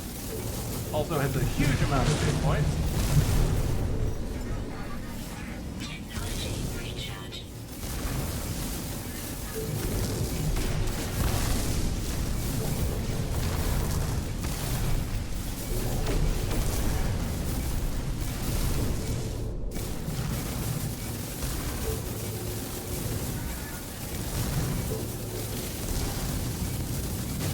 And there we go. Looks like they fixed it though. I am glad about that. The thing I was about with fighting those is that there was a bug where when you got close to the ship, you'd end up inside it instead of bouncing off the surface. And once you were inside it, it just started doing constant damage to your ship. And the only way to get out of it was to reload before you died, because you couldn't do anything to the ship once you were stuck in there and everything. And it looks like they fixed that, which is nice. So, but there you go. That is how the Sentinel space battle goes with the giant Sentinel carrier and everything, which is what you have to fight every time. And as you can see, that was a lot more annoying than killing a walker on the planet's surface. So generally, if I can't get away, I generally do the battle on the surface instead of the one in space.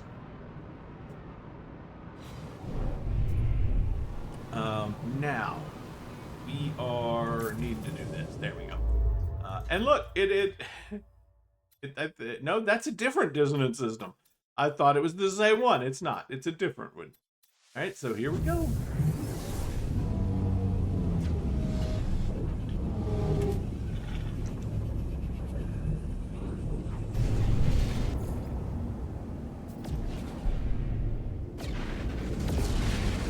Sorry, you may have noticed a little break there in the thing. I'm gonna pause it again. I actually didn't pause it to get a drink, but I decided I needed to dock first, so I'll be right back.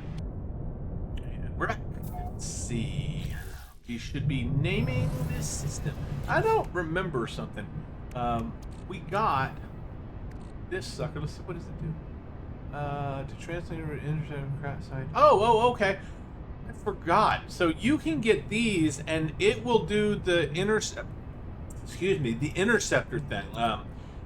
With the carrier AI fragments, you can use them, and it will actually point you to a crashed ship. This one points you to a thing that will then, where you can get the dissonance spike, which also points you to a crashed ship. But the AI thing from the carrier points you to a crash ship directly, I think.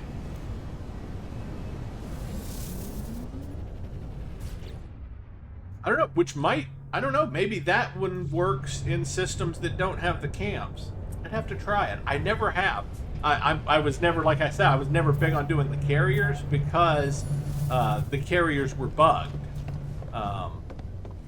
And had been for a while, and this is the first time I've done one in a while to test to see if during all the bug fixes they just finished, if they fixed it or not.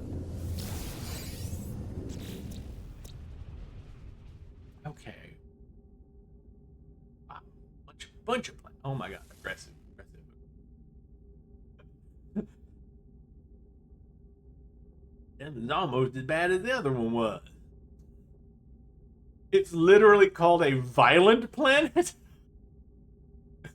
Oh, that's perfect. Ooh, that tropical planet.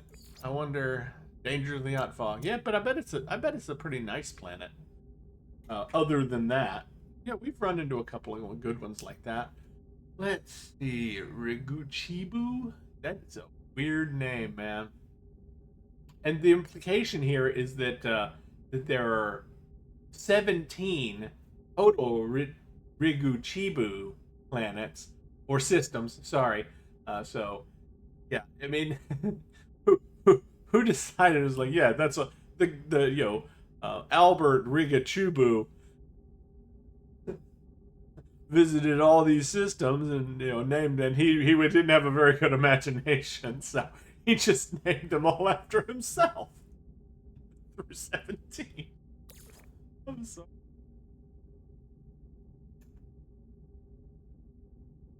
And now that I've made that joke, we're gonna name this one after me. Name this planet after me. Oh Lord. And then let's start with the first one, Warcraft. Next one, EverQuest. We're gonna name them after some of my former games that I played here. Oh, what was that one called?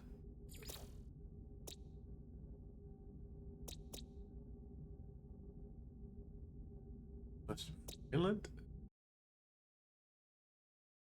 Trying to.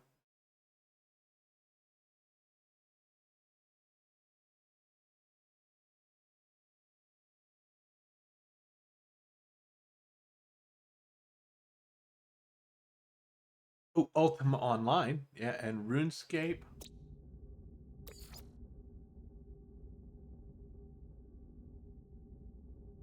We'll just say Ultima. We're not going to do Ultima Online.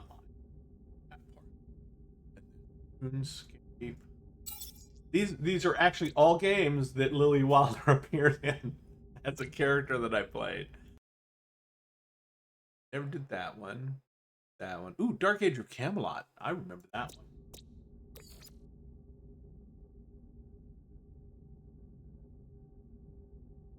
We're just gonna call it Camelot.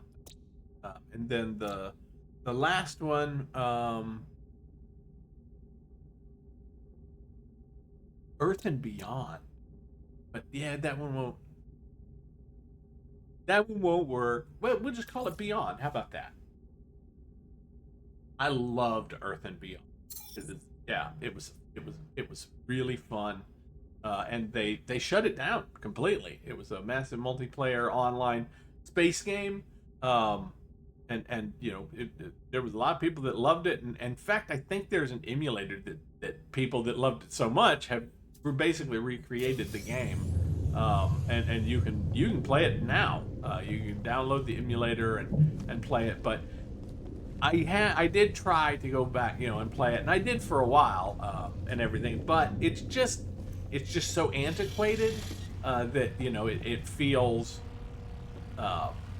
lackluster, now with the older graphics and the quest lines and stuff not really being what they are would be today in a more modern game and setting and everything. But it's still worth a try if you've never played it and everything, just to get that old nostalgic feel. So yes, we're off to see the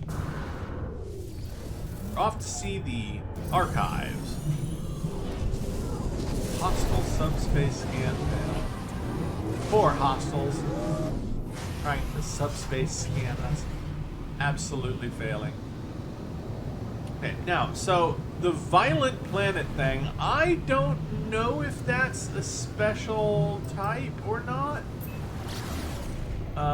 My guess is the violent planet is probably a volcanic type. It's just a guess, though. And it could very well not be true, not be right.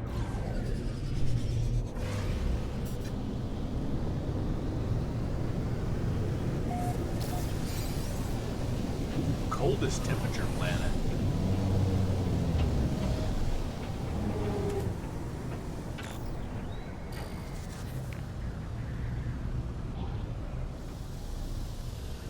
Now, it won't be the actual place we need to go, but I saw the little landing thing, and as you can see, it's very, very hard to see out here.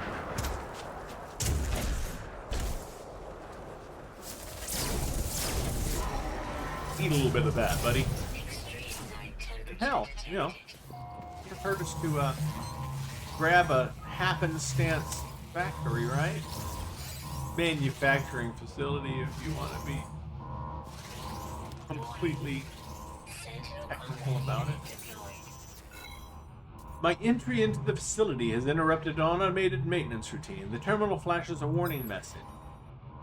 Something failed. Tech blueprint data corrupted. Something probability high. We're doing a lot better on our language now. A fragmented file appears to have frozen the system. The machine is stuck in a loop trying to access it. Manually deleting the corrupted file appears to free the machine from its degenerate loop. I can only hope it contained nothing valuable. Normal operations have resumed, and I access the facility's main thing so we can learn a new recipe. We don't need the Atlas Pass version 2 or version 3 until we go to the next galaxy. Because the things you access with the 2 and 3 passes, you need the remembrance for anyway, so you don't even need those, I have discovered, until you got the remembrance, which you don't get until after you're done in the first galaxy in total. So, I believe we'll go with polyfiber.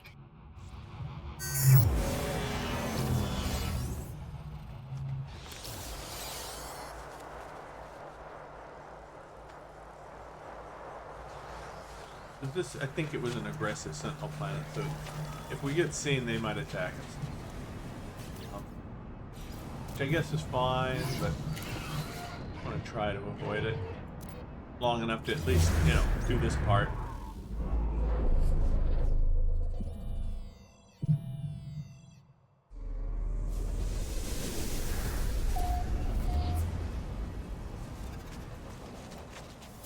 You know, now that I think about it, though, I've never encountered a ship on a planet that doesn't have the base, the camps, and everything. And I know that it doesn't have ships because if you go to those planets and you kill the sentinels, it will locate a ship when you finish a wave of sentinels.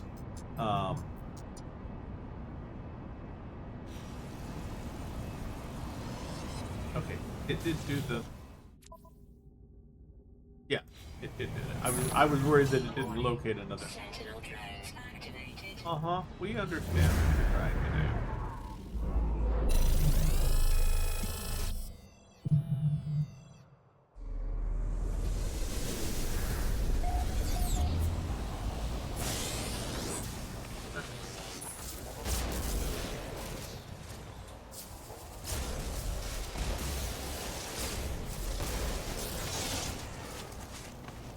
That should be down to just the one dude.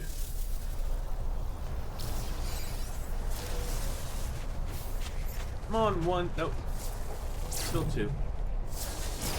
Got him. Alright. Come on, one dude. Follow me. I need you to be away from my ship. Come on. Come on. He's not following me, is he? Sentinel combat unit deployed. Oh, and he decided to spawn another combat unit without actually the previous one being destroyed. Oh, that's not normal. Normally, if you just leave one dude, it won't do that.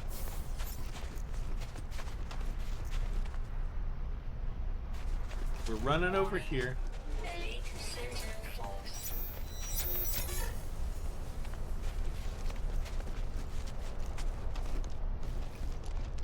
You don't have to dig for this one because there's a readily available spot to just duck in here.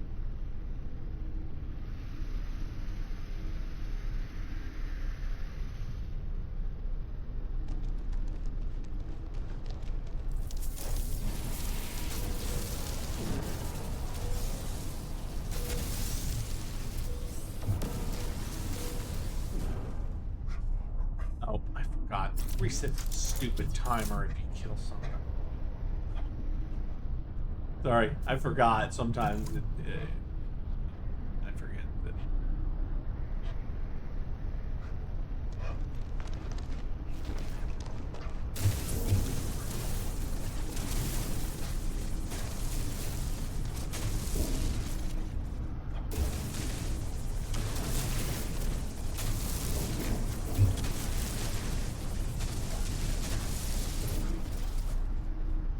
For free.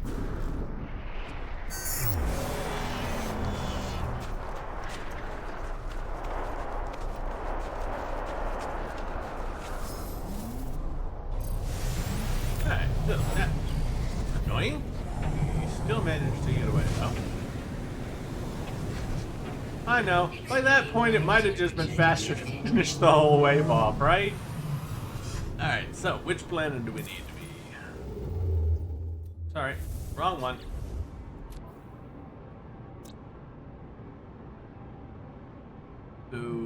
Oh, yeah, that's right. Well, let's give this guy a try. Look, there are ships in this system. There we go. And I figured we might as well use the thing we have one of.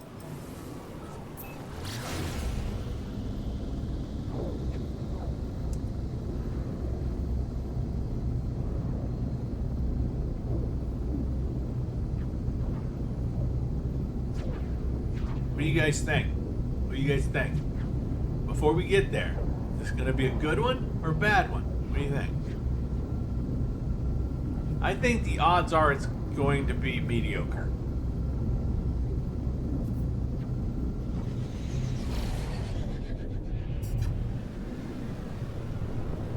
And it is a volcanic. I was right about that. Which makes sense. I mean, violent, you know, like violent eruption, sort of, yeah.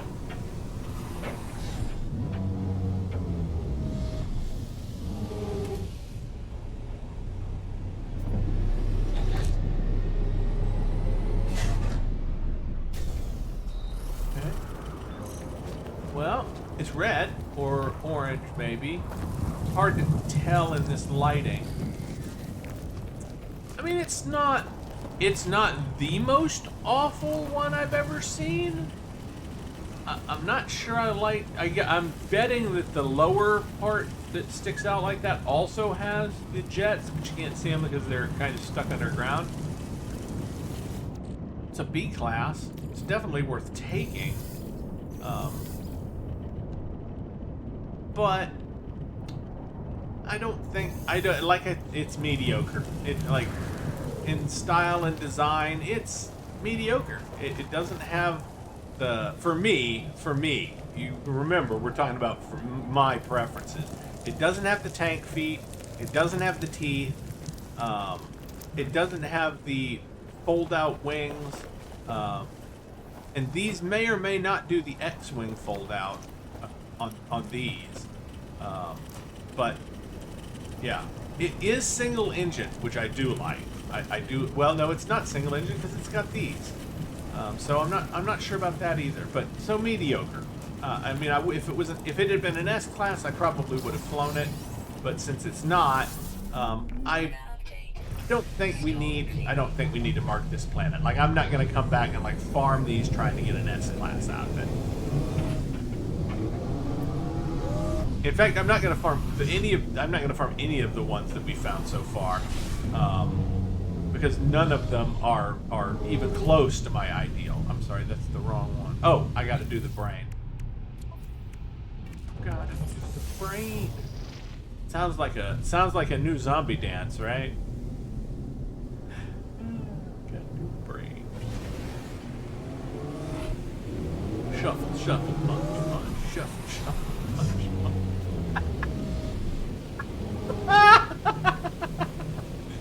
Oh, that's very good.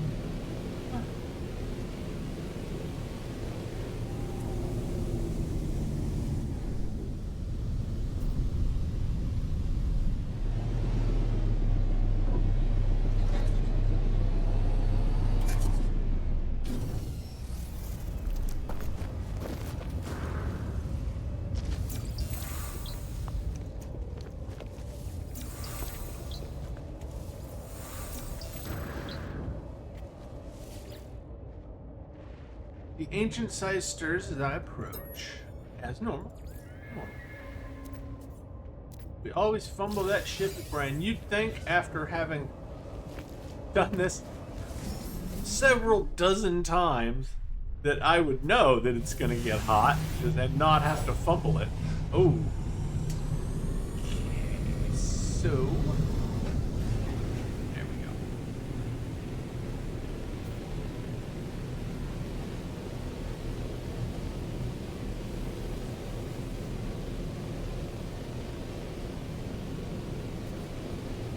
Back to the site.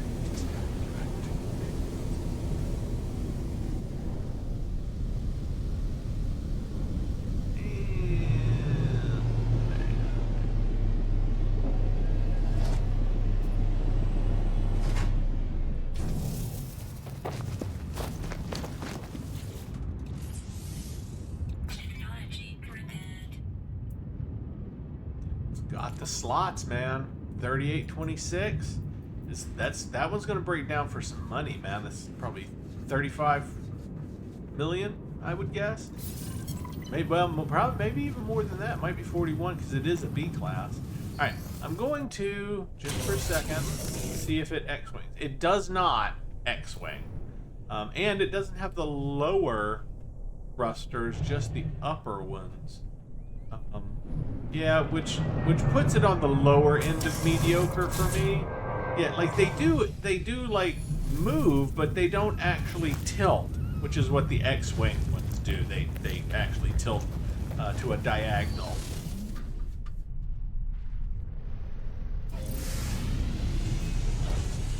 All right, so there we go.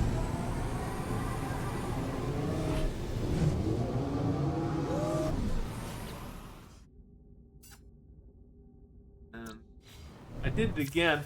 I always hit the wrong one for some reason. Actually, it says it's in this system again.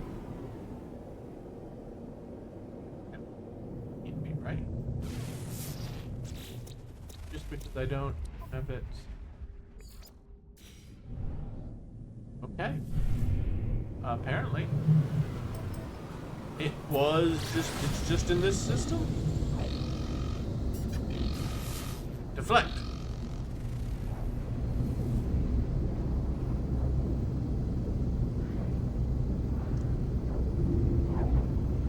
You know, we're gonna land and we're just gonna find out that I ran away without activating the stupid base computer and destroying it.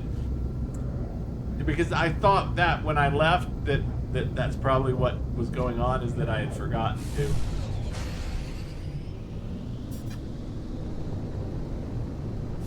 I got distracted by all the rampaging sentinels.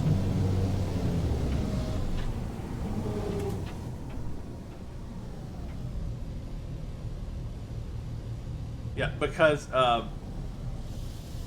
when I did that, we hadn't actually found the place. I got distracted because I did the factory, but we didn't actually find the location for the archive.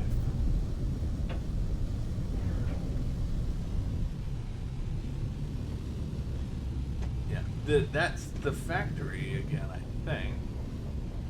And we don't want to land there because we will get sentineled again, and since this planet has aggressive sentinels, they become an issue. I'm trying to find. I mean, we can land anywhere, but I should be able to find the thing. It's just hard to see the ground and what's on it in this white out fog thing.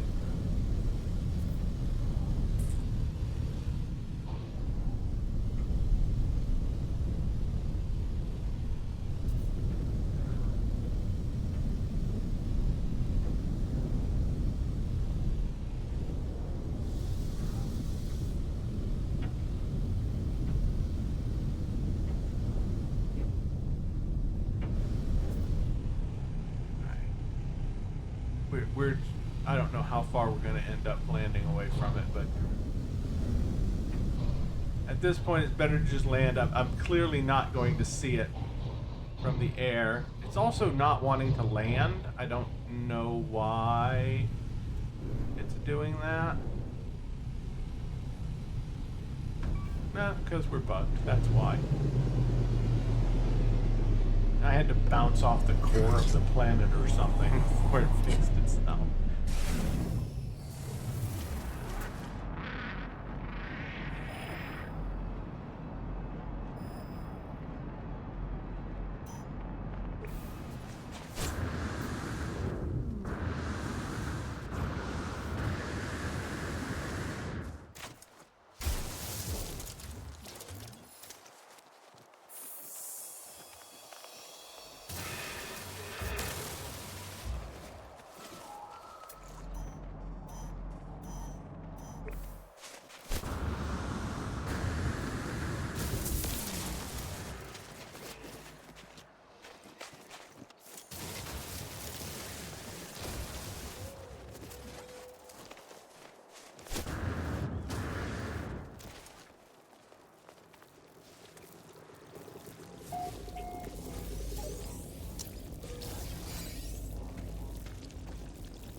I have reached the location marked by my base computer.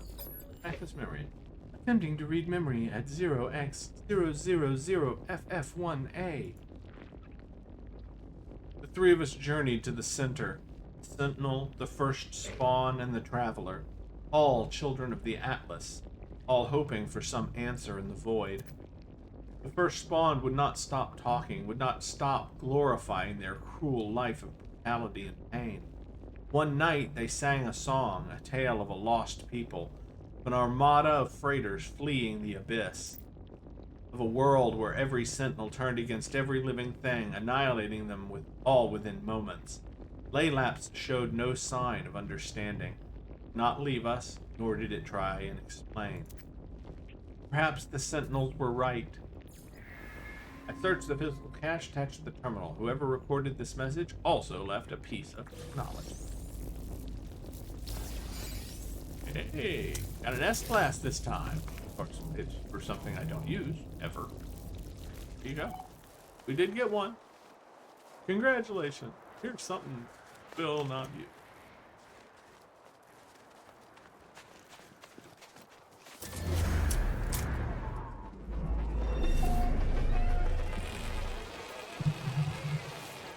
Of course, it doesn't. It just gives us something that is chosen randomly from a table, I guess. But I like to role play and pretend like the Atlas is an asshole. It's like, I know he's not going to use this.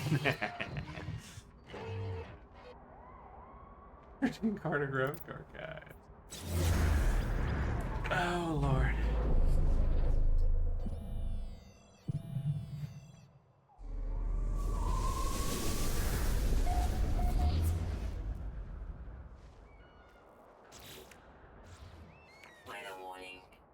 Incoming storm.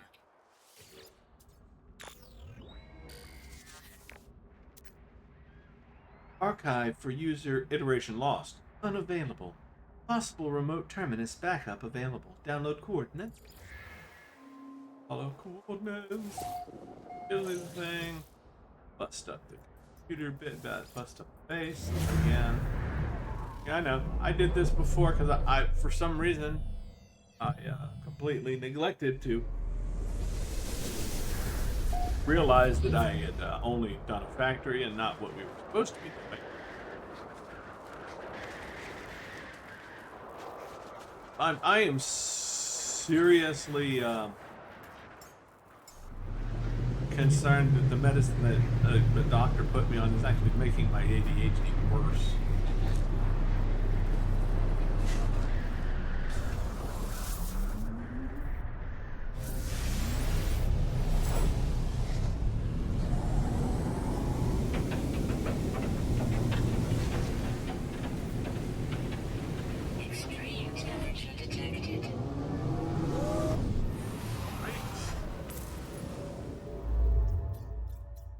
Makes that easy.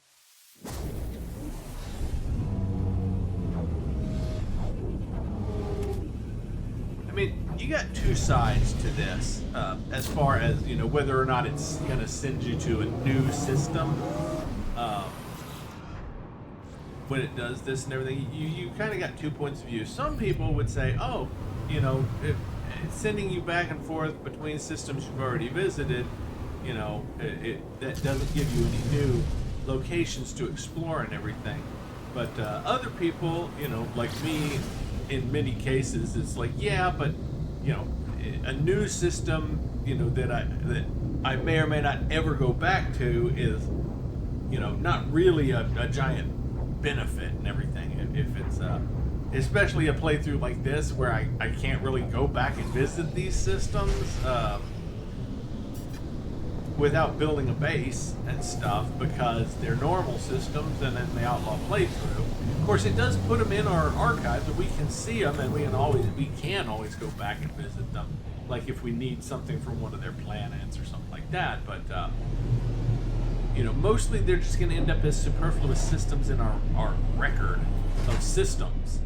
And you know, we're not going to really do a lot of extra exploring of their planets and stuff like that. They're just going to be there, and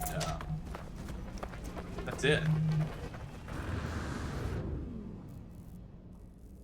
Of course, I don't know. I guess there's some people who probably, and I used to do this to a certain extent, you know, that wanted to collect everything at every different planet. You know, they want to get all the different animals at every planet and try to, you know, and try to get 100% for every system. And that's a perfectly acceptable method of play and everything, but that's not this playthrough. You know what I mean? This, and if you do a playthrough like that, I think it would feel rather, because you would spend a lot of time. Well, I mean, you guys saw, like, for instance, on the first, when I did that first one, when I ran around the first planet we were on for almost 3 hours, I never 100%ed that planet. There was still stuff that we needed to scan, and I scanned everything I saw on that planet. So, yeah, we'd have to go back and conservatively spend a couple more hours looking for all the stuff that I still hadn't gotten to 100% that planet. And that's just one planet in a system that I think had 6 planets. So you're talking about a huge investment in time if you're trying to 100% every planet in every system and everything. So, I mean, more power to you if you want to do that. But I kind of gave up on trying to do that because it's too much for me personally. The first spawn fought valiantly, but there was no saving them. The nanites had found their place within, protruding outward through every pore, through every limb and every thought. It was done. They departed with the family of glass, forever lost to this world, their story at an end. I ventured on. We were almost there. I searched the physical cache attached to the terminal. Whoever recorded this message also left a piece of technology. You see what I'm talking about? Do you remember when I'm talking to you about the Atlas trying to screw me over with stuff that I never use? Geology cannon. The next one will be a plasma launcher. You just watch. Because it's like, I know he doesn't use that. Haha, haha, I got away before you could aggro on me. Of course, that means we'll have to use the base somewhere else to activate it. But I didn't want to, because I didn't want to get aggressive sentineled again, and it was right there on top of the ship.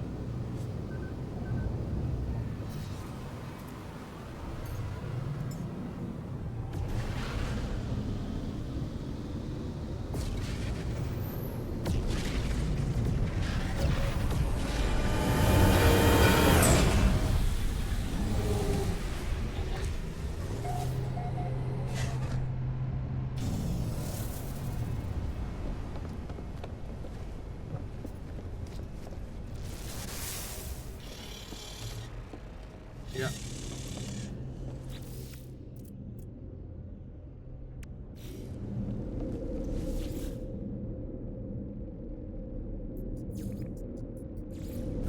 We should visit the home front anyway.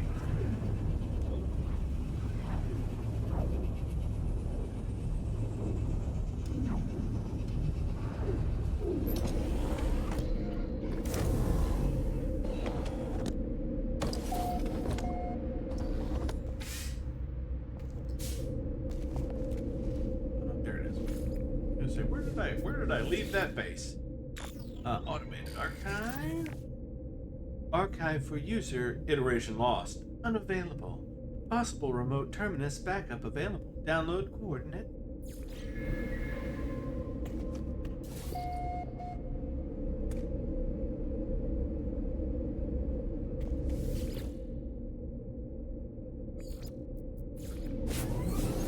Freighter?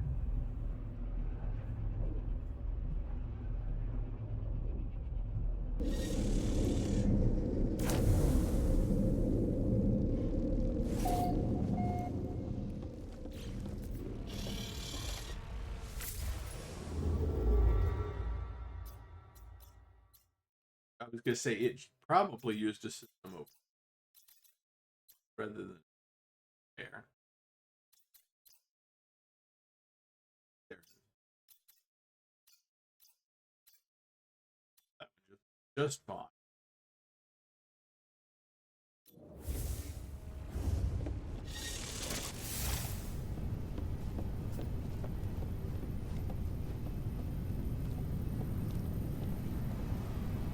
You know, I'm looking at it. I really don't like those thrusters on the top. It makes it look so odd.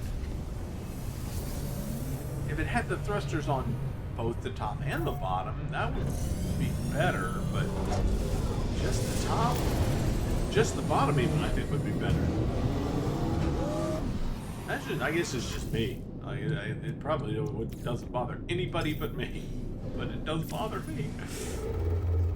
Like, I don't like it. I don't like it at all. Ooh. Wrong damn thing.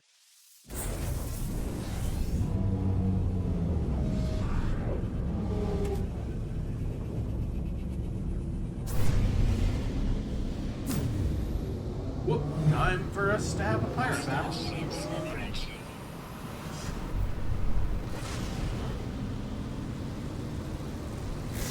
Go, let's see if we can get us a, You still have to destroy these.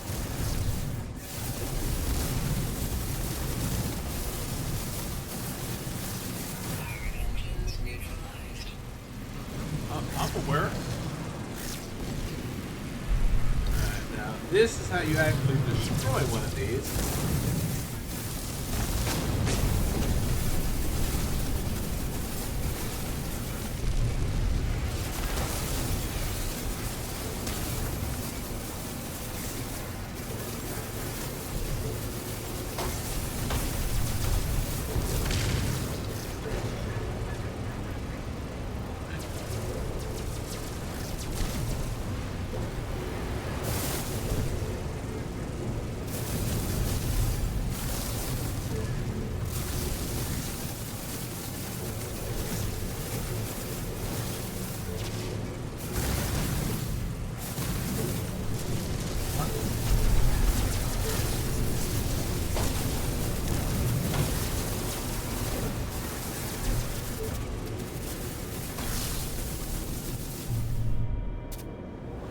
Now, we have disabled its shield, and it's like, oh, you can board negotiate terms, but we don't really get what we want if we board. We have to destroy it for that. And there she goes. Did we get one? We didn't get one. Okay.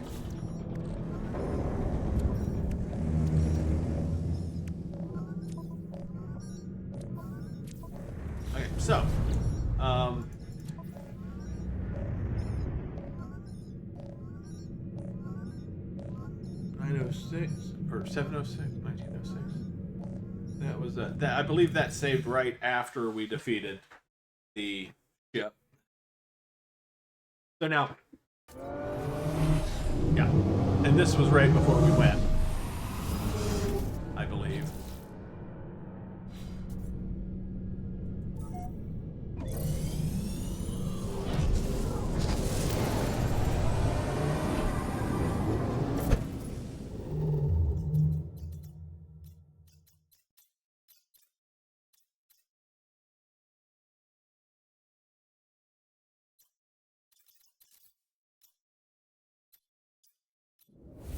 So this, that I was gonna say, that was actually before we even went to the base computer.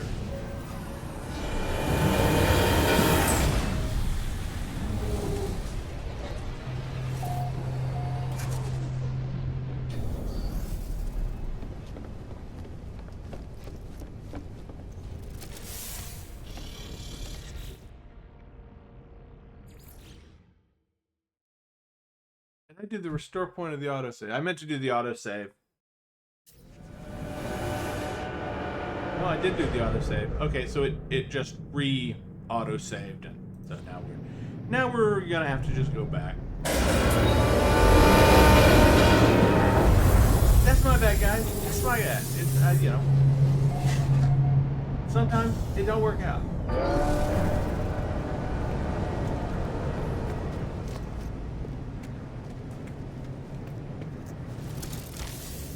Alright, so we will fix it this time. Do it here.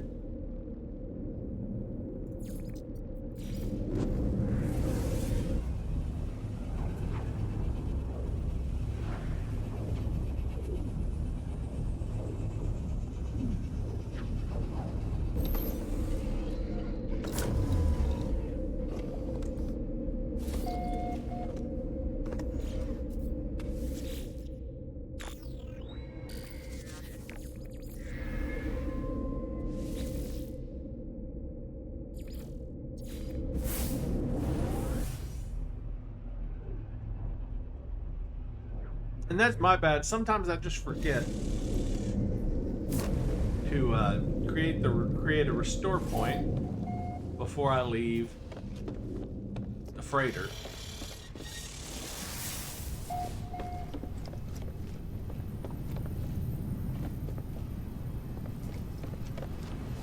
Won't this time. There we go. Restore point created.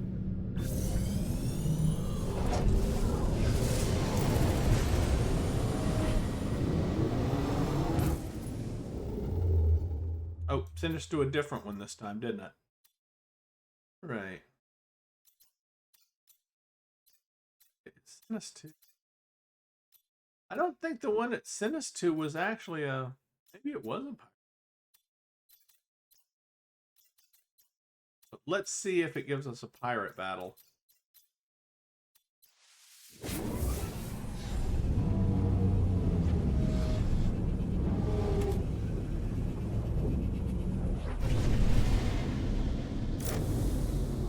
No, it was the system it sent us to that you know had the pirate battle. Oh well. Well, we know we're primed for one. All we actually have to do to trigger one is to port into an outlaw system, and it'll trigger a pirate battle. We might as well go ahead and do this part of the quest first, since we're already in this new system. I'm sorry I screwed that up, everybody.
not interested in repairing someone's ship or buying anything from them right now.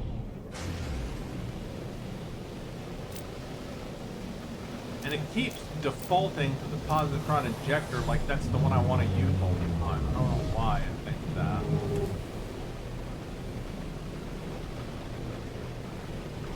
In fact, I'm about ready to just take that sucker off because it's not. I wish it was better. I mean, it's good for like if you are attacking a target on a planet, but it's not good for ship-to-ship combat because it really only works in super close range.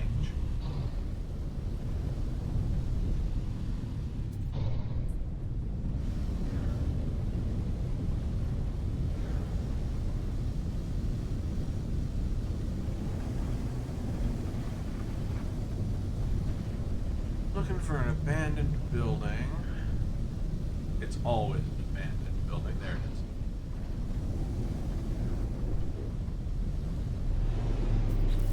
How are we doing on launch fuel and stuff? We should be okay. And we're down a little bit because we've been launching so much. I think we got 4%, but I think I'm just gonna keep going until it tells me I can't warp anymore with what I have.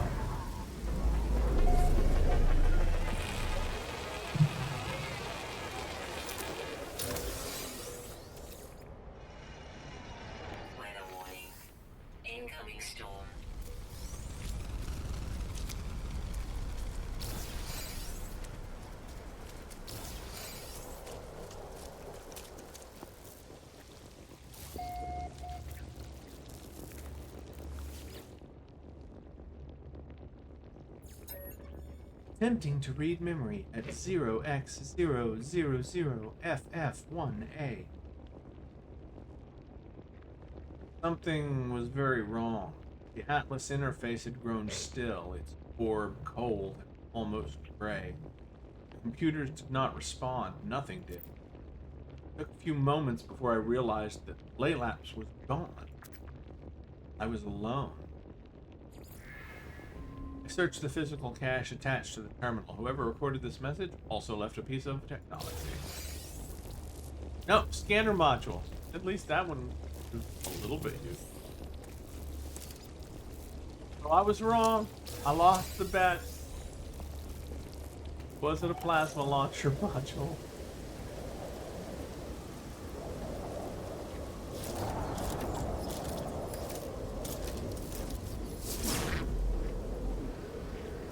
Sorry about the neuter shot, dude. You probably shouldn't have tried to eat me, though. And the worst part was, rewind it, play that back in slow motion, and it looked like you shot him right in the neuter. Oh, man. He just leaves his leg just folded inward like, oh, my junk. Universal Archive search.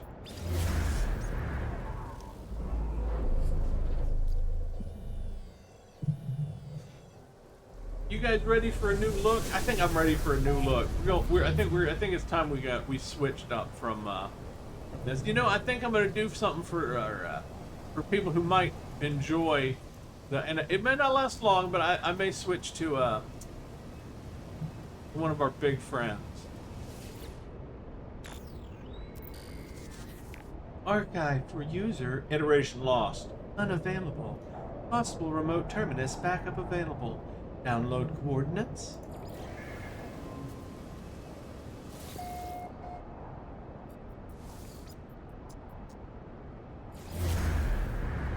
Goodbye, base. Goodbye.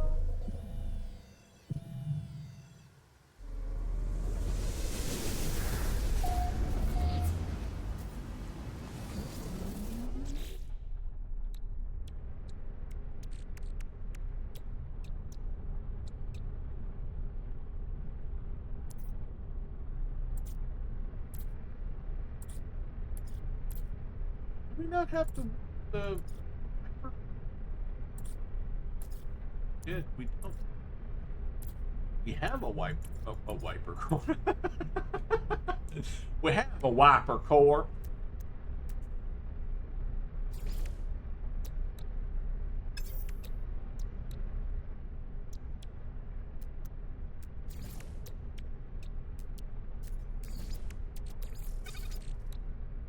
I do still want to see, but I wanted to make those so I didn't have to make them later. Well, here we go. Take off.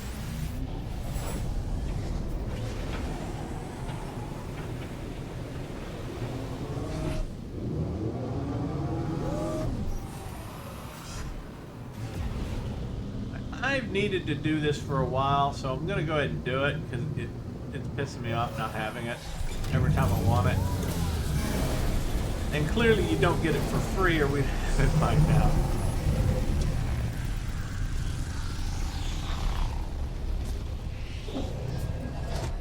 I can, you know, as many times as I have played through these storylines and everything, you would think that I would intimately remember every single thing that you get for free, but I don't.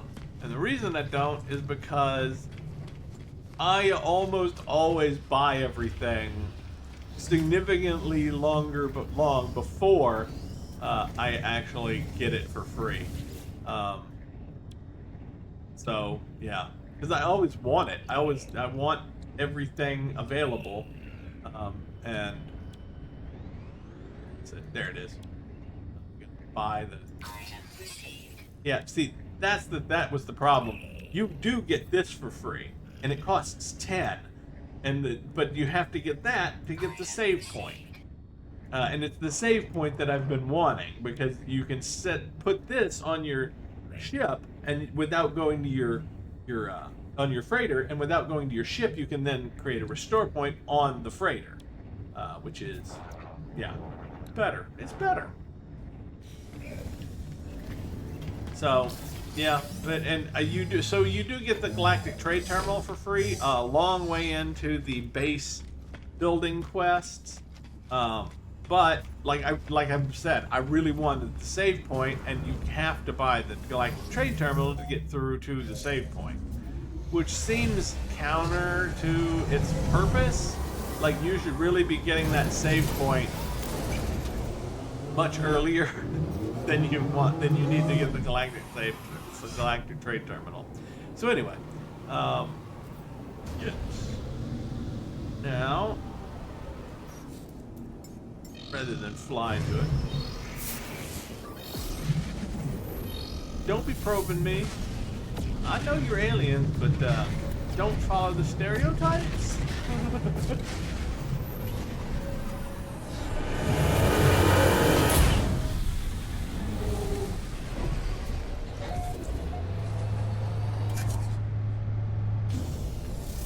So for the purposes of what we were doing right here, I don't need the save point thing, because I was going to just do that anyway. But okay, so this next part, that is not a.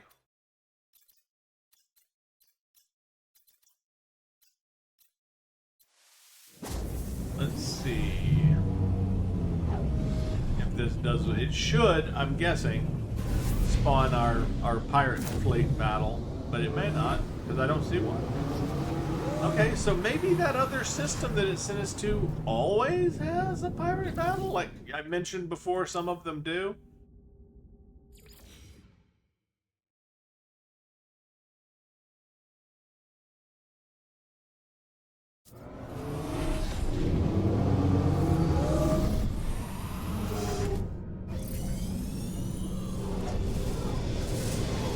Okay, well, I guess we're just going to have to live with waiting and getting a pirate battle the next time it shows up.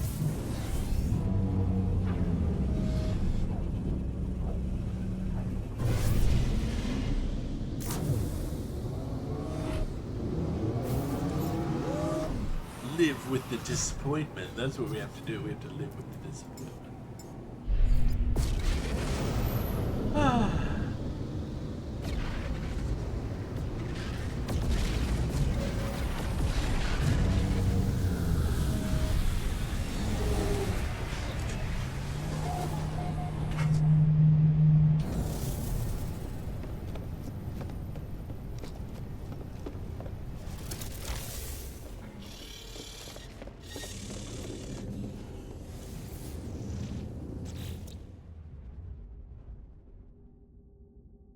It's another twin planet system.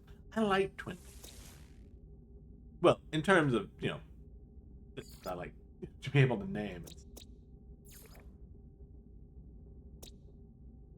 It's always, I was going to say, it's got to be. Because this right here, Nebra 3, if that planet had been found in any other game mode for the first time, that would be a paradise planet. Look, it pleasant weather, intermittent flora, rich fauna. It has all the aspects of a paradise planet, except they've added aggressive sentinels. I'm almost positive that any paradise planet that appears in permadeath mode, they just add aggressive sentinels to it, so it's not a paradise planet anymore. Because we run into several like that, where everything shows up as if it should be a paradise planet, except it's just added aggressive sentinels to it, and thus it's not. Let's see here.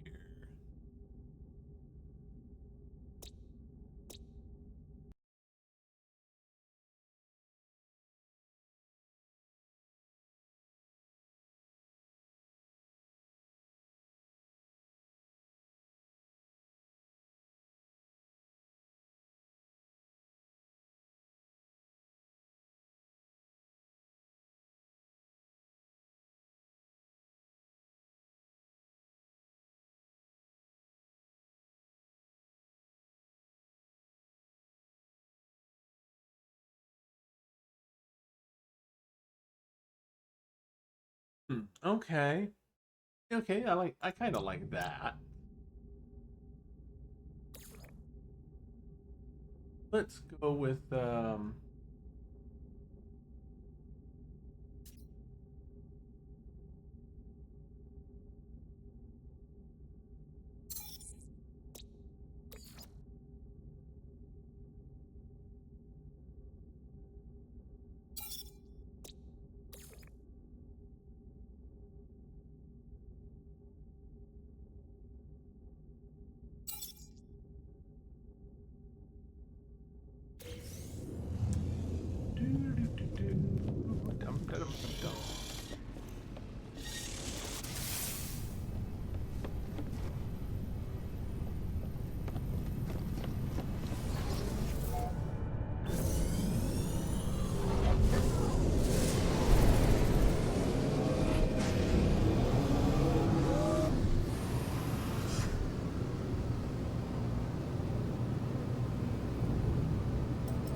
okay. That was odd. Oh no. I think we may need to reload, guys. You notice it's just pointing us to a point in the middle of space, open space.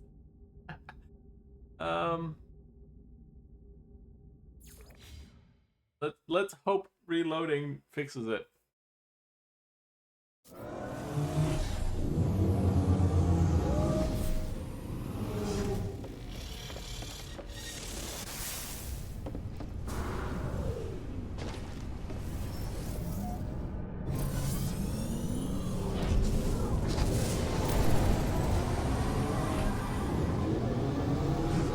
Nope.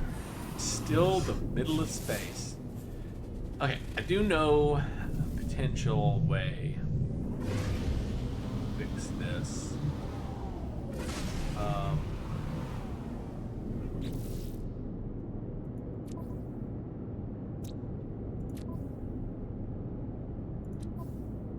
Yeah, see, we can't just abandon it or anything. So, and since we can't do that, there's a couple of ways that we can make this work. And normally I wouldn't resort to this, but as you can see, we've reloaded and stuff, and it's basically has stuck, giving us a location that technically doesn't exist. It's sending us to... It wants to send us to a planet, but every time we hit that point, it just sends us to this same point in space. And as you can see, arriving there doesn't fix the problem, and everything. And obviously, you're not going to find an abandoned building near this approximate location, so there's no way to do it this way. So, but what you can sometimes do, and this is sometimes, I can't guarantee this will work, but I bet it will, is if we go to the anomaly,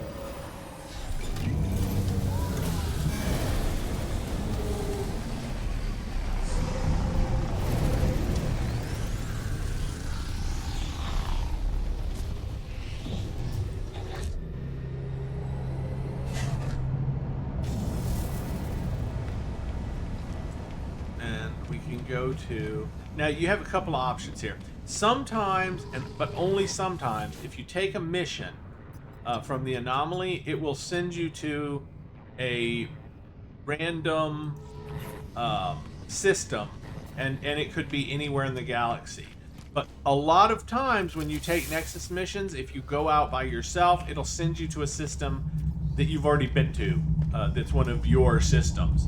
And that won't work for us for this, because what we need is a system distant enough for the game to say, you're too far from that point, and let us reset to a closer place, and everything. And now, what it'll do if we do that is it'll actually reset the whole quest and allow us to go back to a new base terminal and reset there. But none of our systems that we've already got are very far from each other, which basically means they need to be out of like any kind of reasonable warp range, like hundreds of thousands of light years. But what you can do is if you go to the anomaly, they've got these featured bases, and they've got the ones that are like space anomaly, and those are like where people have set up other bases that you can then travel to and are accessible from here for anybody. So what we're going to do is we're just going to... I've always kind of wanted to see this one. We're going to travel to Wizard's Rest. Here.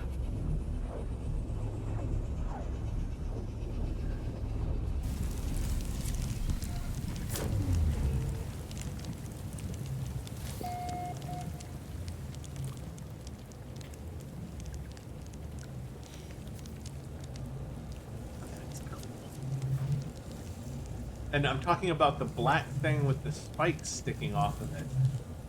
I don't even think I have that particular decoration. Yeah, so that's cool.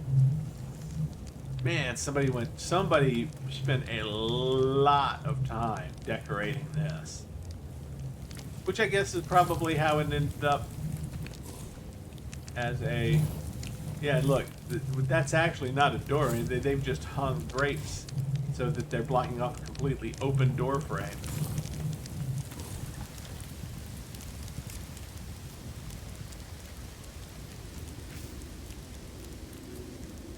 Yeah, and I was going to say, I think it's built on a floating island. Yeah, it is.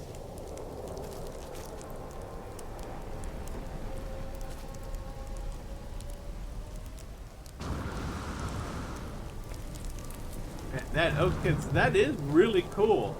It's like super neat. Yeah.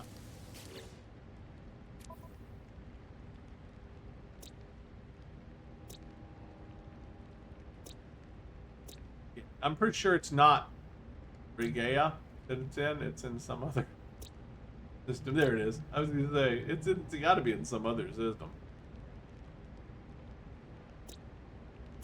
But yeah, after we visited here, and then so what we actually need to do now is see restart mission using nearby structures. So now it allows us to the mission is restarted, and we have basically the option of, yeah, it's search computer-based archive. So what we'll do, what then we can do is we just go back to, well, this one, it doesn't look like he has a base teleporter installed, which, yeah, a little odd that he doesn't, but it's, oh, okay, that's cool that he built that. That looks like a little height and everything. That is piping for, yeah. I mean, that's not, definitely not what that's supposed to be used for. So that is a cool use of that. I have to admit, whoever did that. Okay, so we cannot get back that way. So what we're gonna have to do is figure out where. Oh no, here we can get back. I just remembered we can get back like this. There we go. We can go straight back to the anomaly because we didn't do anything except reset the mission. Anyway, that was the whole point. We needed to get far enough away from the systems that we know already and have, and then we can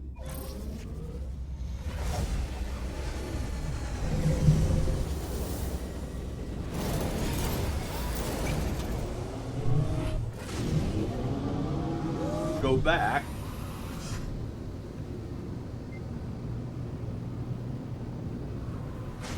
and, of course,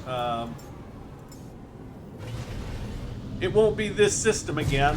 So we just have an extra system now that we got because of a bug. Not much we can do about that though. But I still love twin planet systems, so not gonna complain too much about that.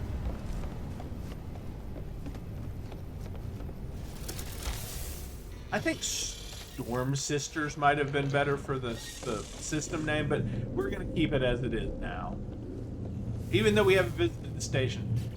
But if you rename it before, but Twin Storms is still good, I think. So, right, so we'll visit the home front again.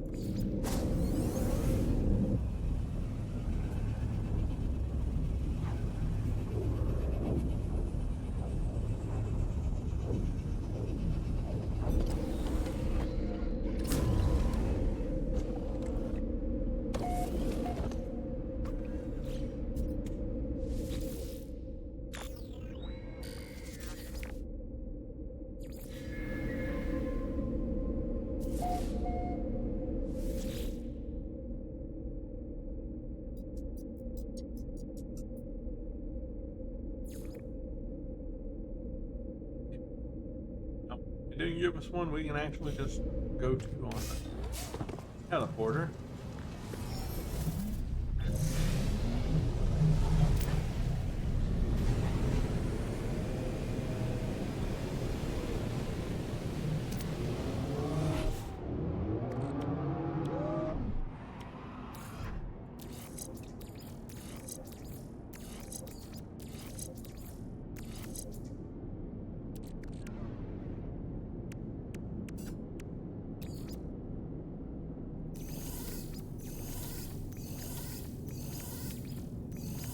I'm sorry, I'm tired of scrolling through that one when I don't like it.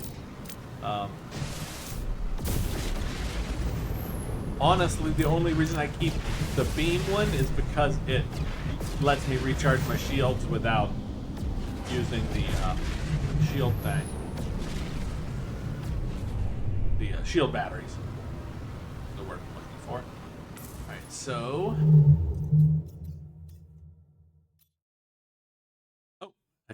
I think that may be the one that we got the battle at. So I'm gonna summon our friend the freighter when I get to a place where, there we go. And of course, Technology recharge.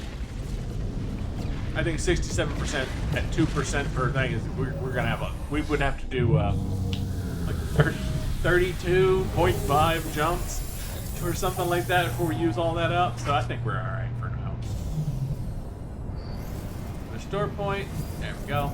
Sorry, just in case, because I already fucked this up once, and if there's a pirate battle in that system, then I want to be prepared. I want to be be prepared.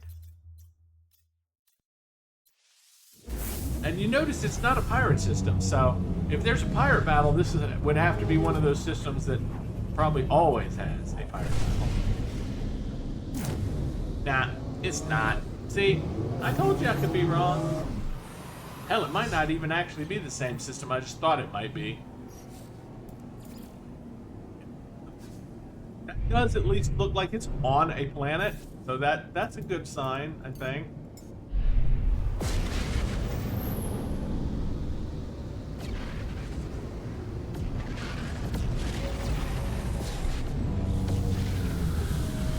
Yeah, I'm trying to finish the base computer archives quest line before I end this session video, so that we can move on to the next part of the Artemis quest line, which should lead us straight to the base building stuff, which then will be most of the next session, I think.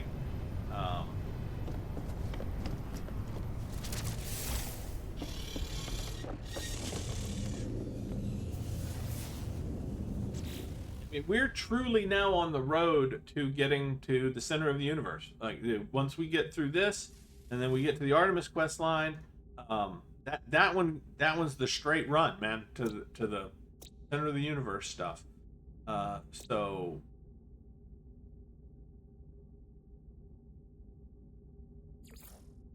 you remember what I said?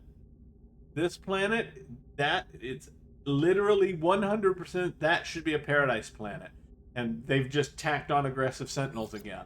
See, weather's mild, frequent flora, abundant fauna. It's 100% a paradise planet that they've stuck aggressive sentinels to, so it's no longer a paradise planet. So yeah, I'm positive you can't get a paradise planet to show up in permadeath mode. It won't happen. It just always puts aggressive sentinels on it so that it's no longer a paradise planet. Of course, that doesn't mean that paradise planet is not still a paradise.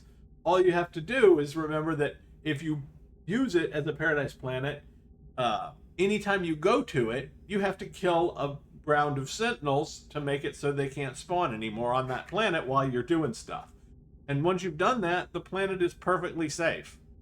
For however long you stay on there for that term. So, yeah, I mean it's fine. It's just something that I have realized as we've jumped from system to system, and I've looked for planets that match sort of the paradise rules and everything. And every time I find one, it's got aggressive sentinels, and that's the only thing that's different from it being a paradise planet. So, let's see. So this. You notice I'm just going with system names that sort of fit the name that's already, or seemed like a version of the name that's already been assigned, but a better version.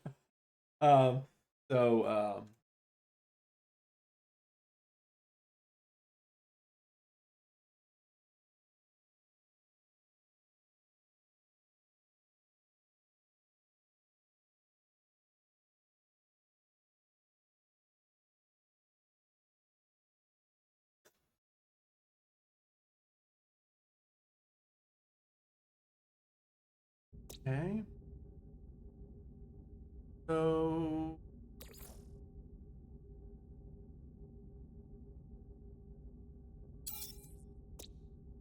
Okay, so it suggested Twilight Haven, and I'm not sure how Twilight fits the theme of purgatories, and that's what I was thinking, is that, it's named Purgatory, and then I'm going to use different sort of versions of Purgatory, like Limbo.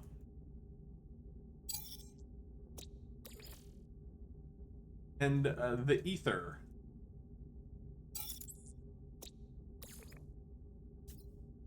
And the Veil.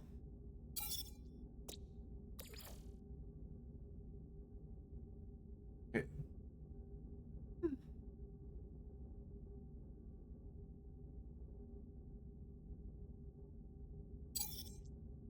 And I didn't come up with that one either exactly. It's sort of a version of what they came up with. they wanted Pyre's Passage, and I was like, that doesn't really make sense with the limbo and purgatory theme. But then I thought, a lot of people, have that. It's like, oh, I died and I entered the tunnel of light. So light's passage, just sort of a limbo purgatory spot thing between living and dying sort of deal. The Twilight thing, I don't know. I like Twilight. I like the name Twilight. The books weren't terrible either, though I'm not sure I agree with the sparkly vampire thing. I'm not sure that's my that particular the vampires is. I love vampires, but the sparkly vampires may not be entirely in my wheelhouse. Like if you combine the vampires from Sookie Stackhouse books with the Twilight, I'd be all for it. That would go for me, because those are some gritty vampires right there. Not twinkly. You got twinkly and you have gritty, and it's not the same at all.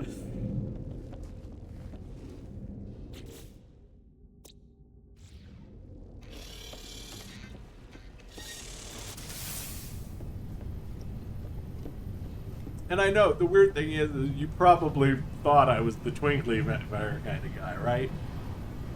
Because I know I give off that kind of vibe. Everything. Like I would read a book about a vampire. You know what I mean? And then I'd be like, that's awesome. I love that. Oh. I'm sorry, I'm lost. I have lost track. We named the thing, now we gotta go find the actual location. Gotta find the location, right? Yeah.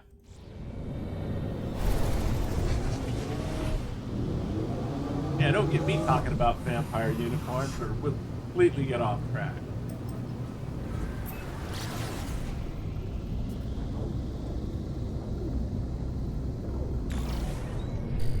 Oh no. Oh no, fuck. Did it really? Oh, no. I don't know what to do about this, guys.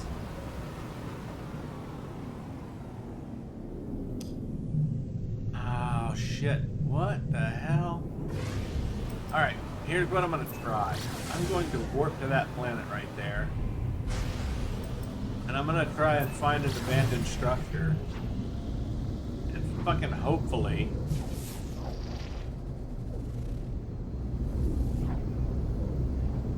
that will be all we need to do, is just arrive at an abandoned structure, and that'll be the one that's approximate to whatever the fuck that is.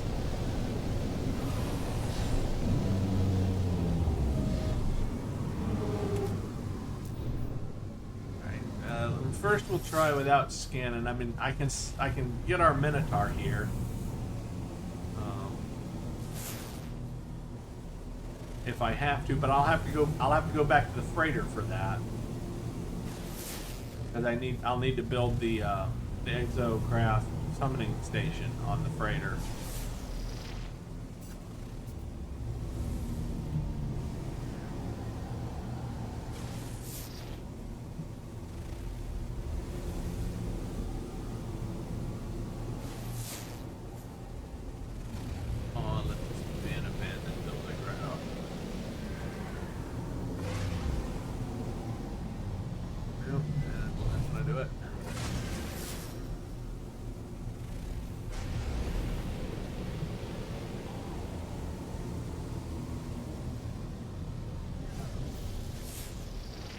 Abandoned buildings usually aren't hard to come by. There's another one of those. Might have been the same one. I might have accidentally gotten turned around. Not accidentally, because I was just following these that come up, so it wasn't really accidentally. But I might have gotten turned around. Realized. Okay, we'll use this because it's a free parking sort of situation.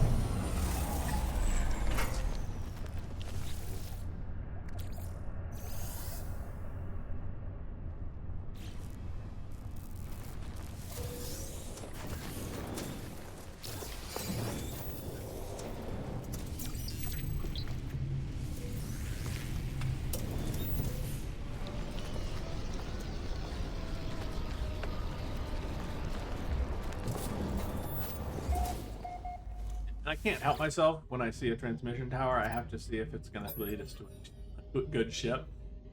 514. More.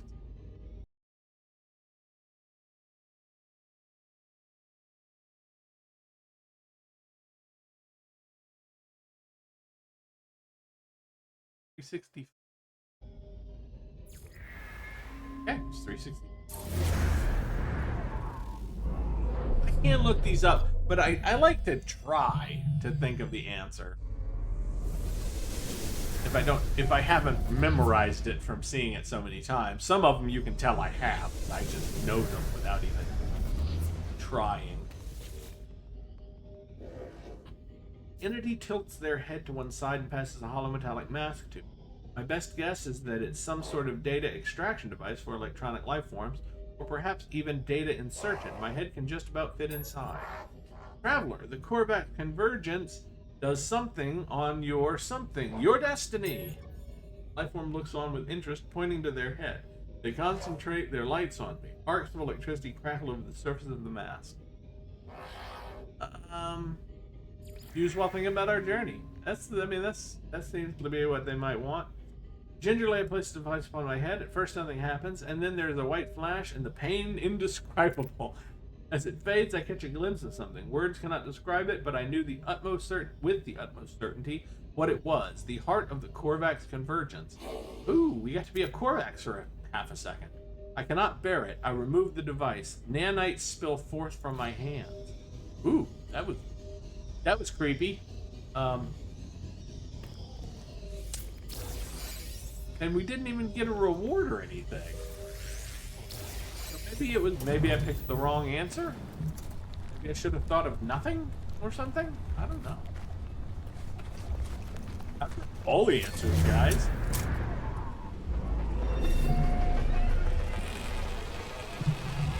Oh. What the heck? What are...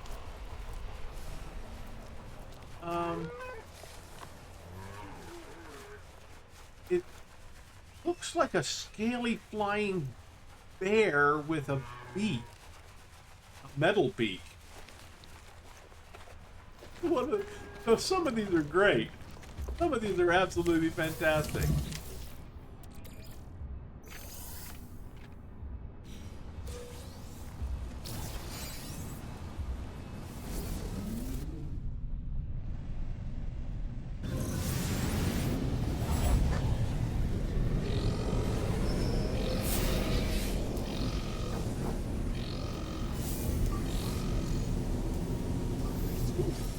Okay, we got. Whew. I was gonna say I was worried because we missed the deflection twice there. Nope, that's an observatory. I don't even care about that one.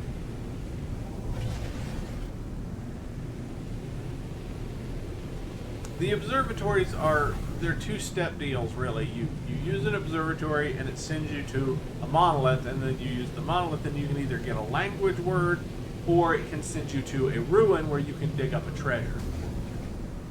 But you can actually just get a ruin where you can dig up the treasure directly by buying a chart for one navigation data, and we have shitloads of that. It's not really worth the time it takes. Like, the best you can do is maybe 2 million for one of those treasures.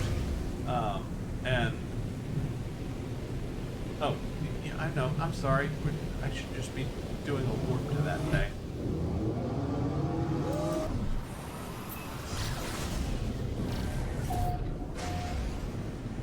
And I know I'm getting distracted from the quest. I've got to fix it, but I did get distracted. Now I need to do this, or this will bother me until I get a chance to do it. So we're going to do this, then we're going to call our freighter, then we're going to install the exocraft summoning thing.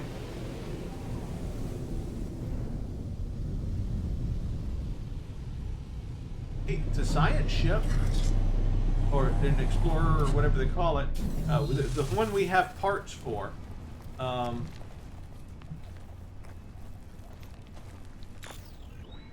like this one. I mean, I like it without changing a thing, but yeah, it's only a B class, so it's not like. And I guess we could have one long wing and one short wing. For now, we'll just take it, and we'll think about maybe, because if we come back, we can probably find more that look just like this, and then take them apart and put it back together in the same sort of looking ship, but with a better class by putting a different engine in it. The pilot lies dead inside a short-circuiting control panel beside short-circuiting control. Yeah, inside. That's probably what killed him, right? A short-circuiting control panel that sparks intermittently. Beside the dead robotic navigator hovers a sentinel that nudges the deceased life form, almost as if to wake it. As I approach, the floating machine fires a warning shot in my direction.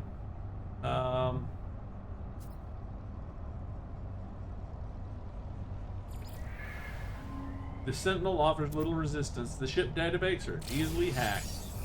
Ah, yeah, but the Blaze Javelin. Ah, yes. And now, I'm not going to say anything bad about the Blaze Javelin. It's a perfectly acceptable weapon. If you love it, if you like it, if it's good for you, go for it. Because it's usable.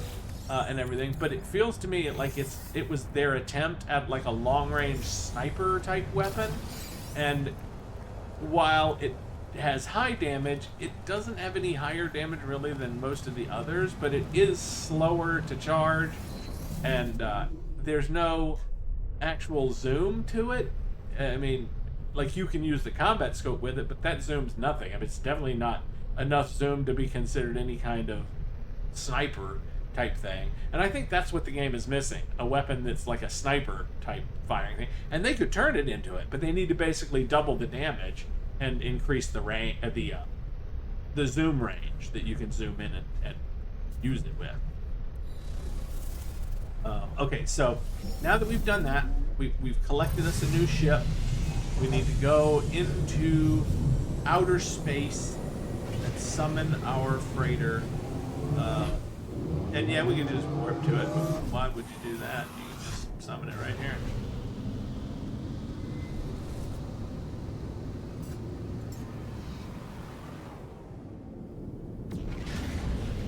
Alright, so here we go.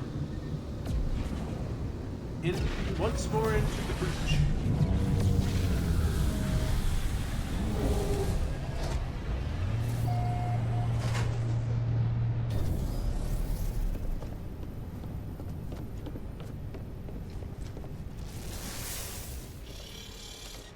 Alright, so the resetting thing did not work.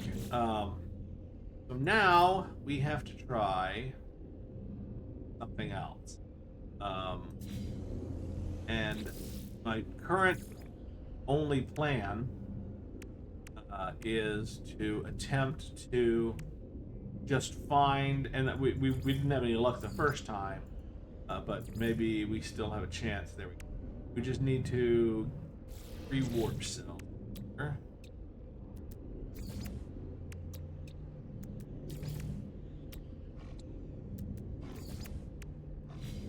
We can build our orbital exograph summoning.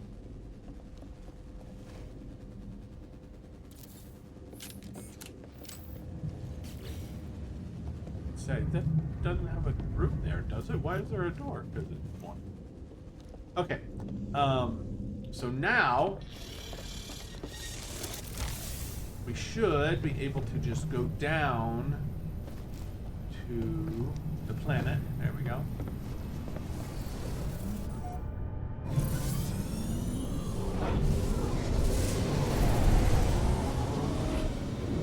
Right, and I'm trying to use the planet that is kind of the closest, I guess, to... But it's kind of just right in the center of the system. See it? Right there. On the left. It's just hanging there. Right? Sort of in the middle between everything. So...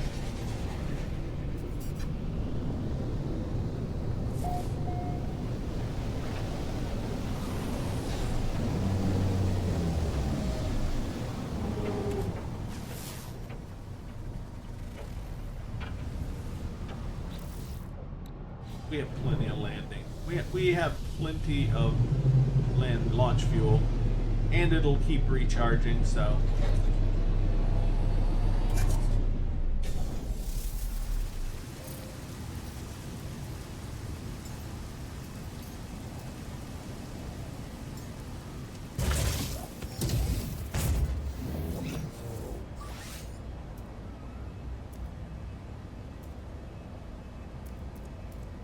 We need the one that can do abandoned buildings.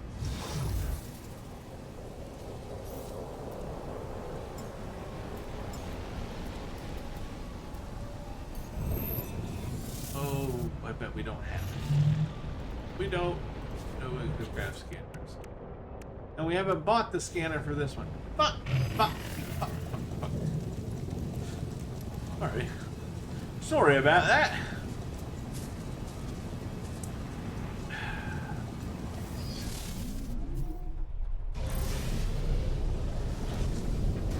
One more step. Now, I don't know what to do other than this because my previous idea didn't fucking not work, so. And I swear, I thought for sure that was gonna work. Maybe it's because we're in this area. Okay, I'm gonna try this first. Well, because since we're already at the anomaly. And it's only a maybe. It's only a complete maybe possible. And the thing is, I didn't want to buy the scanning thing, and I'm not going to if this works. So I'm going to try this first. Fuck. This is going to be a long one because now I'm having to try and fix this. So we're going to go back to the Wizard's Rest.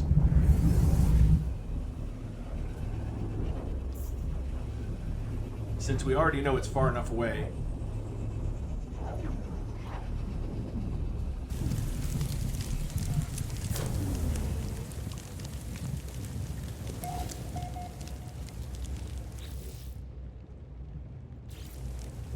Start again using nearby structures.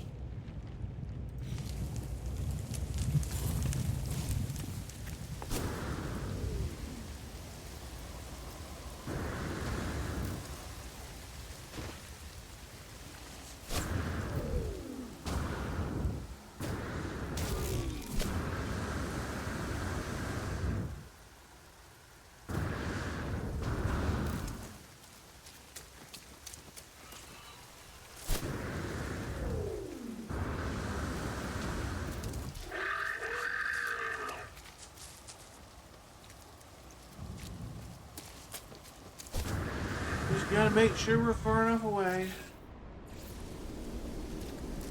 Nope.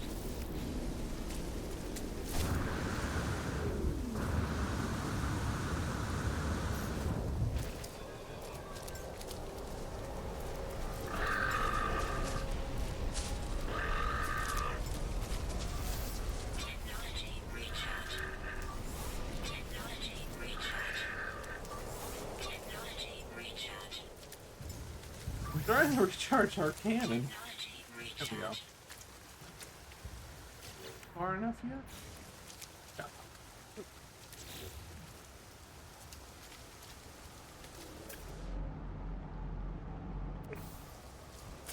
Okay. I'm not sure how he secured the thing. Ooh.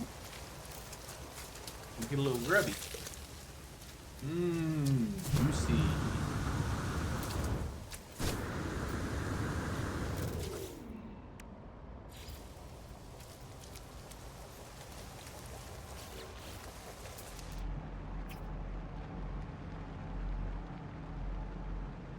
Okay. We should be out of range of his base. Okay. I have to be honest with you. At this point, I'm thinking that these community highlights are actually bases that are built by developers, and they've basically made it so you can't even build on the world that they're on. Because like we're well out of where that base should stop us from putting down a base computer. At this point, yeah, look, cannot build, no edit permission. So, I just got this feeling that, you know, that's not just some base that was made by, like, it was a base that somebody was, you know, basically that, you know, made the game, that, or it was involved in the making of the game. I don't see any other reason for the lockout this far away from his base. It wasn't even that big. The lockout really should have stopped after 300 or 400 units.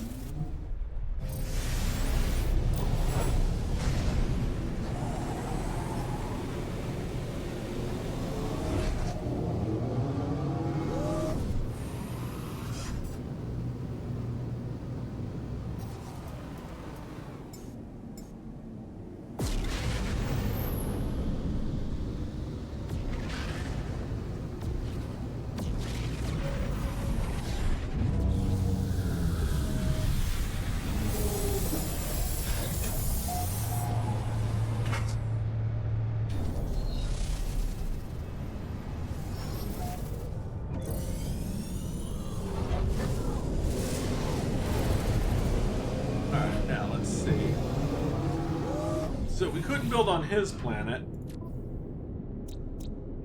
Can we build on one of these other planets?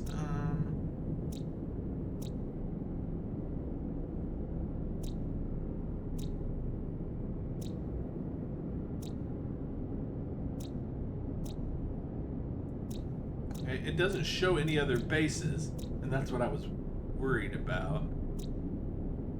Is that one of the others might have base on it that would keep us from, for some reason, from building anywhere on the planet. I mean, I guess it does make sense for them to lock out Zeus Prime Home World. That's a gross fun. All that thing we got. Okay, so Nujuk, that one's fine, right? Yeah. That was fine for our purposes.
I'm not wasting any more time on this because this is already eaten into a half hour, more than a half hour trying to fix this problem. All right, there we go.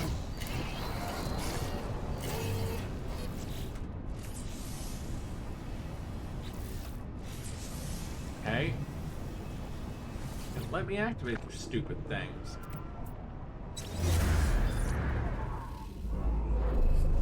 Oh, I'm sure you can hear the frustration in my voice right now.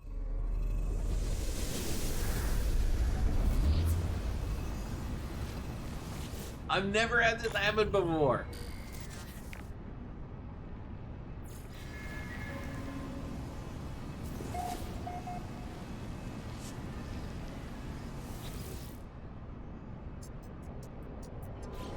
Should I leave it? I mean, it's never bothered it before to have it deleted.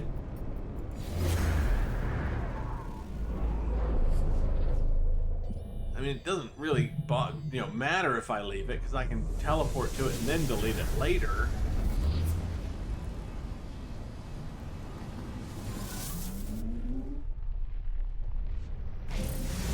For now, it should now lead us to another system in this local space. And hopefully one that's not bugged. I'm hoping it just has to do with like whatever sector we were in or whatever. Rather than...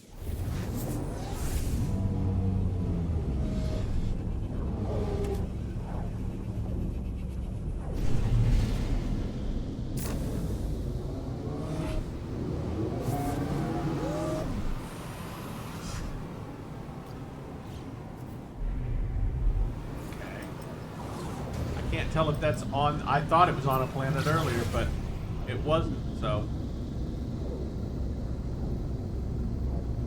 no, it's on the planet. So this fixed it. It looks like for some reason that sector we were in was causing the problem, and getting away from it has made it so we can get past it. So there you go. That's the solution. We just had to not try to use that same sector a third time. We just had to go to an entirely different part of space and do this part of the quest there, or here rather.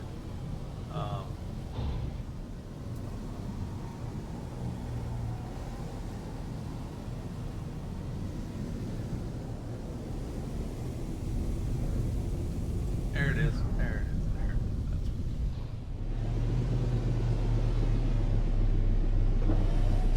Yeah, and I don't think just finding any random old abandoned structure would have done it. Would have been nice if it would have worked, but I don't think it actually would have worked. I've reached the location marked by my base computer. Attempting to read memory at 0x000FF1A. I heard the music again. That same signal that led me to this realm. I stood and listened, honing my instruments to find the source. Expecting some different result, but what use was science here? The computer is on fire. What good are the prayers of data? I searched the physical cache attached to the terminal. Whoever recorded this message also left a piece of technology. Blaze Javelin! Well, at least it's being consistent. I just got the Blaze Javelin weapon thing, so now I've got a Blaze Javelin upgrade. Javelin.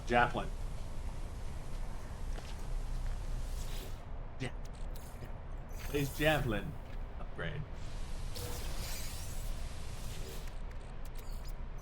Janis Joplin weapon. It's Sonic. Sonic.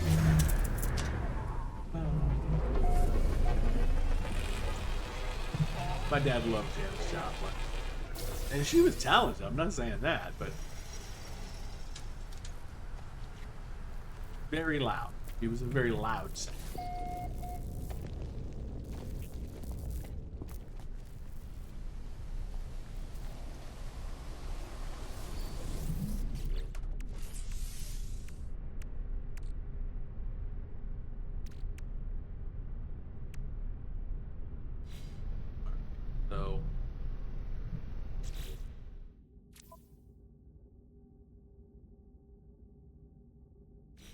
I was trying to remember. I didn't do it yet.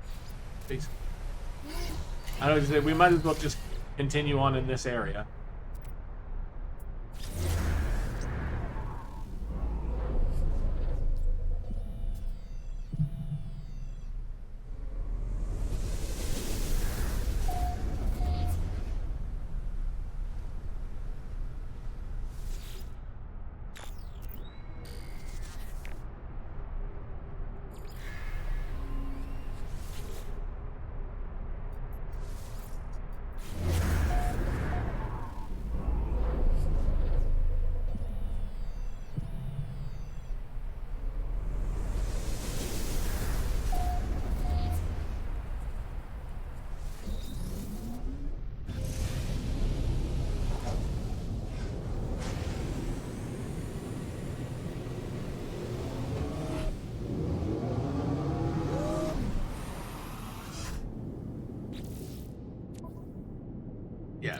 somebody already named all of the planets and stuff in this system. Okay, so we're going to do what I always do in systems that unknown 1, Permadeath base 6.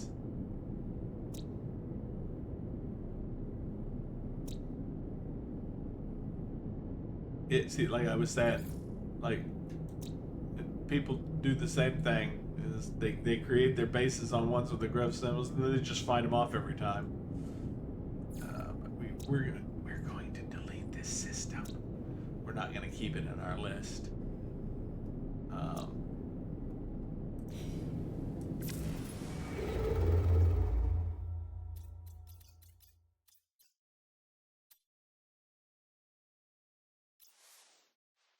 Right one.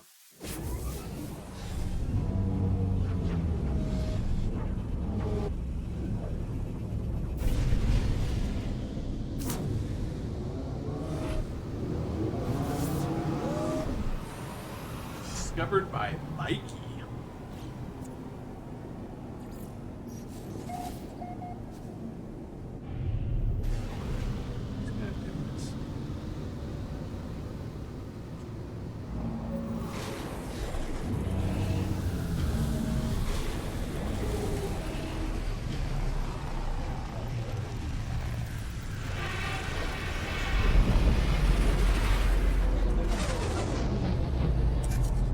This is we're doing the first step of the Atlas path. Normally I don't do it at this point, but it's not going to hurt anything to do it. And since we're in a system that has an Atlas interface that I'm never going to return to because I'm going to block it out of my list.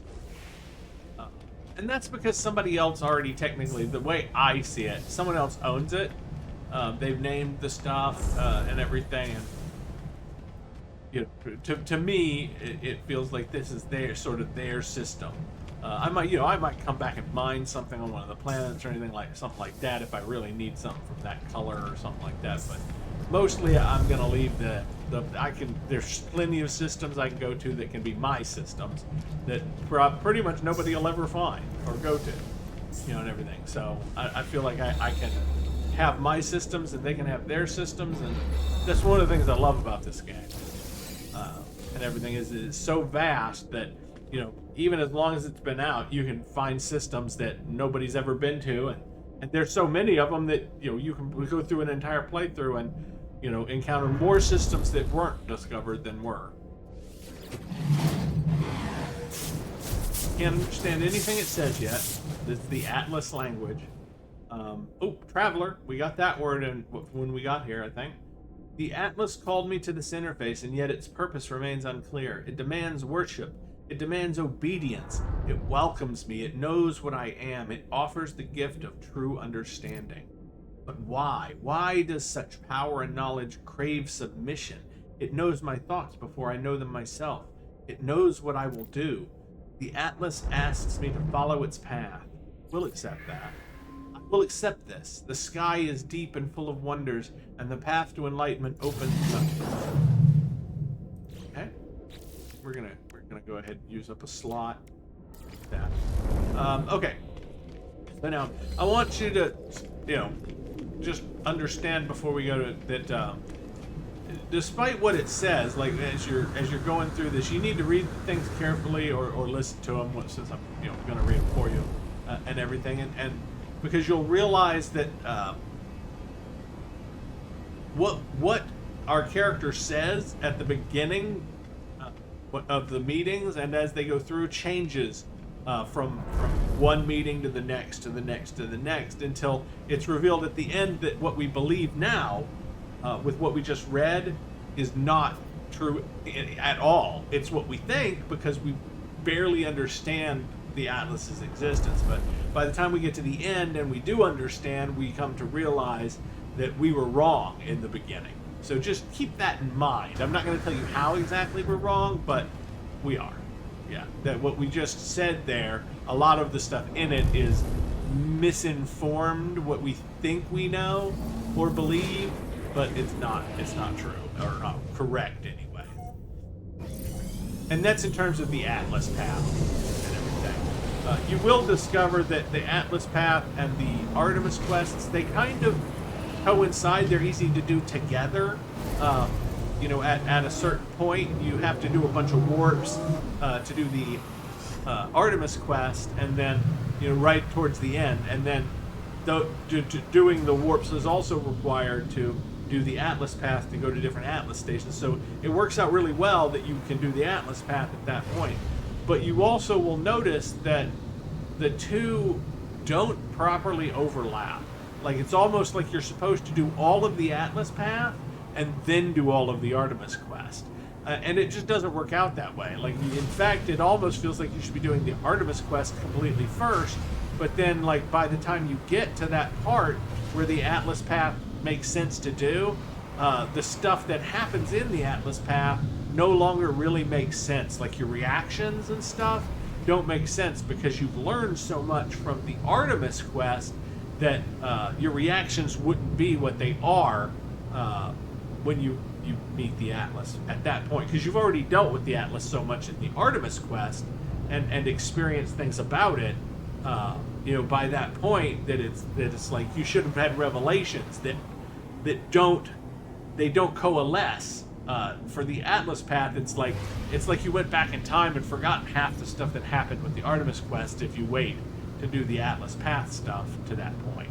So it's almost nice that we did this here before we got to that point, because at this point it actually fits the narrative. Like, oh, we've just experienced this thing with this being that we don't really yet understand.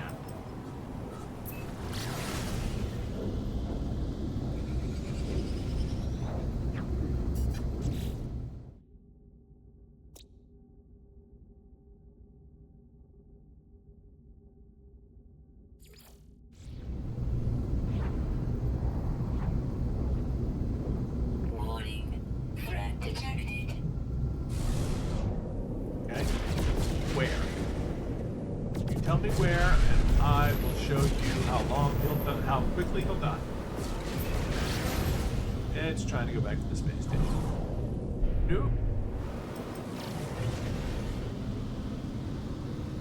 Oh, we did stop close enough to make it work.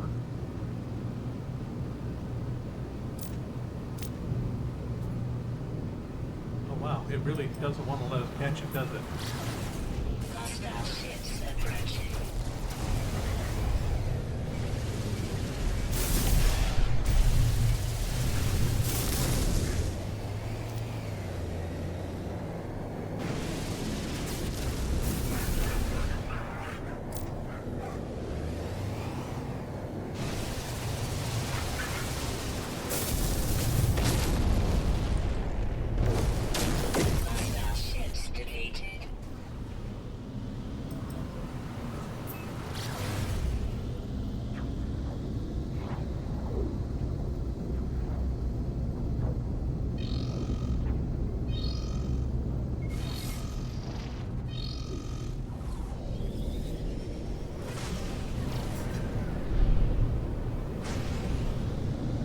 Yeah, once we get the cargo scan deflector, it's not nearly as difficult to avoid getting caught by those scans. All right, I know this one's gonna go long, even for one of my long ones, but it should be fine.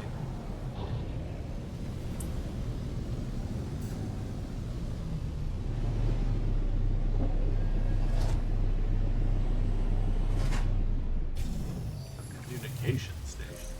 Okay, I now almost have to go find out what that says.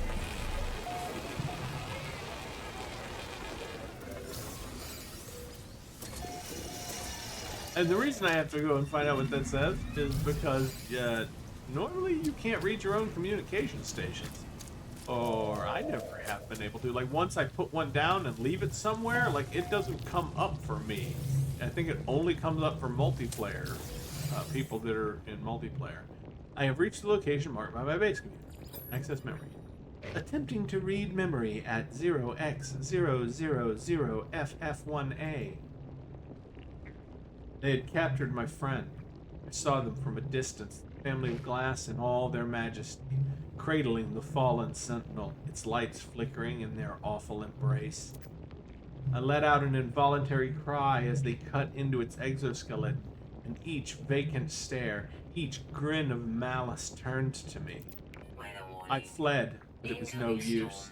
They numbered in the hundreds. They found me. I searched the physical cache attached to the terminal. Pulse engine module. Well, that is useful. Of course, it's a C-class, so it's not actually very useful, but at least, you know, you could use it if, you know, you were still just starting out somehow. I don't know how that would happen. We'll be just starting out. Yeah, it's just not. It's not far, so I have to go find out what they had to say. I have to go find out what they had to say. Haha, gotcha.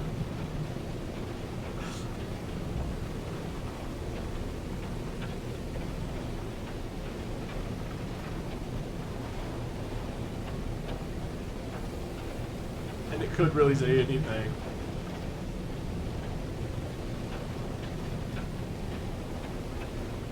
Or it could, like most people do, if they find something cool on their planet and they, you know, expect multiplayer people to maybe show up, they'll put a communication station down and be like, hey, here's a ship, or here's a this thing or that thing. And it looks like this one's just on a hilltop. So this will be my home and I will return. There you go. I mean, come on, man. He's gonna build him a house on a hill.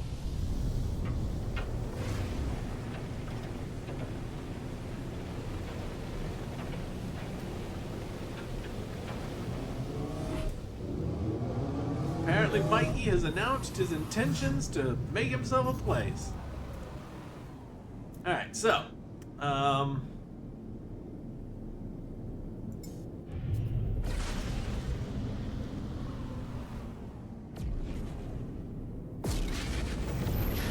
I left without doing the thing. I'm hoping that if we go back to our normal area, because every system that we go to here has been discovered already, and I don't want to keep going to systems that have already been discovered by a billion people. I'd rather go back to our little sector of the galaxy, and hopefully we'll be fine. We'll be able to. And any of these bases should work for what we want to do. We'll just go to...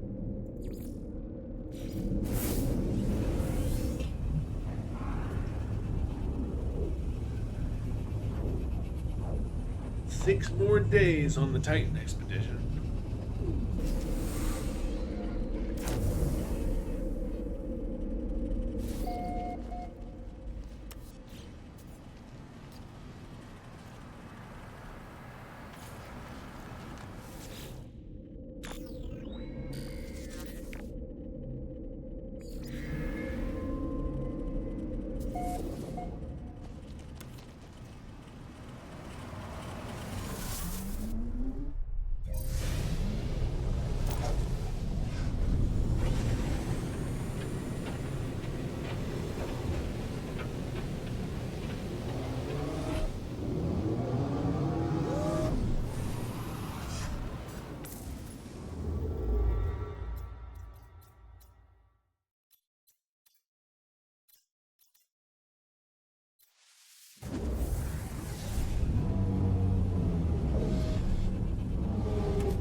This time, before naming the system and all that,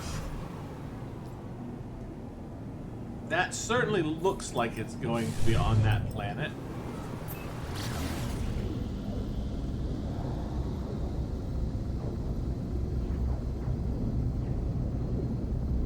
It's got a line that looks like it goes down to the planet. Okay, so it does. It almost certainly does at this point. So we just need to get enough separation from that fleet of ships that just appeared out of nowhere.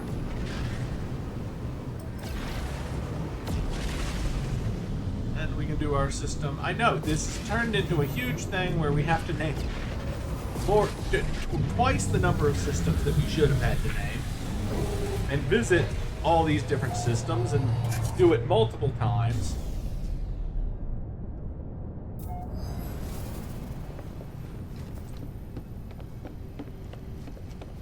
And mostly it was my fault, but the bug, I couldn't have known anything about how to fix that bug, so I just had to keep working at it until I figured out a way to get by it.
Technology recharge.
It's behind me, isn't it?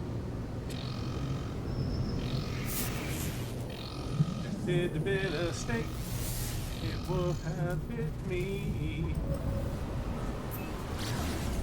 Why, thank you, system.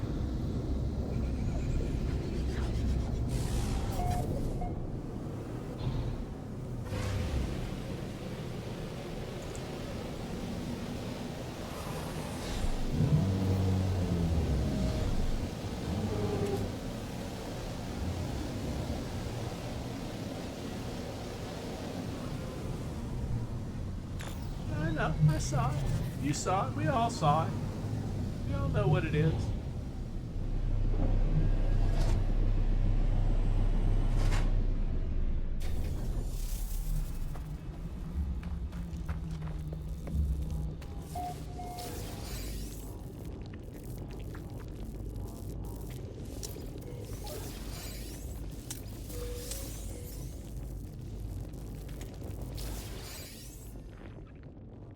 You've reached the location marked by my base computer.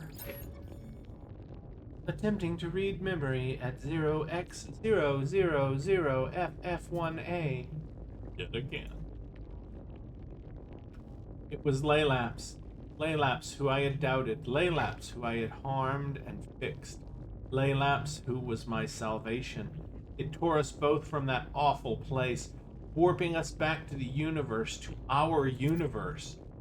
The first traveler in history to escape the world of glass, to be reclaimed from death itself. It is kindness that saves us all, don't you think? Laylaps told me everything, speaking through my very exosuit. I will see you soon, my friend. Together at last. What tales they will tell of us. I am transmitting the glyphs now. I can't wait for you to meet my new friends. I searched the physical cache attached to the terminal. Whoever recorded this message also left a piece of technology. Oh, and by the way, yeah, the implications there is that they caught him and he went insane or something and then died. So, yeah, and then that's when we were born, or created, or iterated, or however you want to say it. I think this one, in this instance, it would be iterated. They were called iterations, and everything. But yeah, this is all stuff that later on, you can put together a lot more pieces of various storylines and figure out some things, or at least come up with some interesting connections that might be, they might not be. And everything, but the things that are implied are often very intriguing by some things, and it's just one of those things when you play enough times, you can sometimes make connections that that may or may not actually have been intended, but do seem to exist. I forgot to do it again. Damn it, damn it, damn it.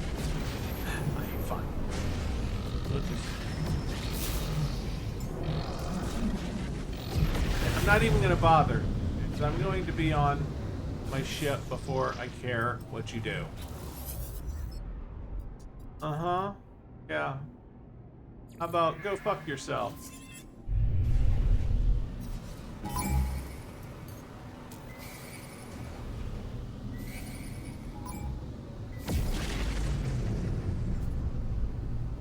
Yeah, no. Yeah, whatever. Bye-bye. I don't need that. I just need to board this capital ship, and you can't do anything. Ha ha. Go ahead and shoot my capital ship and see if it doesn't blast your ass.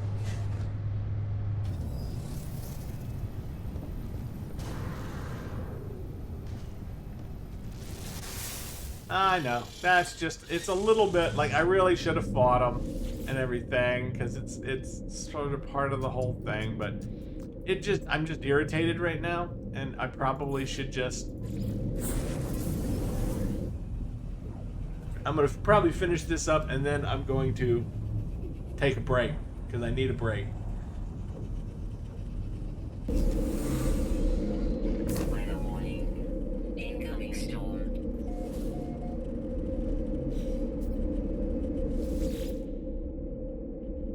Archive for user iteration lost. Unavailable. Defragmentation continues. No relevant entries found. Data scraps available for synthesis. Archive defragmentation continues. Data scraps synthesized to create salvaged data. And that is fucking it. Thank God. We're done with the base computer archives thing. And, normally I don't get this frustrated, but with I got frustrated, and then I got distracted, and I kept forgetting to put down a base computer and just move on and everything. So I'm so happy that we're now past that. I hope you guys enjoyed it, and my obvious breakdown there towards the end and everything. I hope you got a good laugh out of that. And I really mean that. I know it was absolutely ridiculous. So I hope you did enjoy it. I hope you had fun. And I'm going to go take a break, and I will resume with the new session soon. See you later.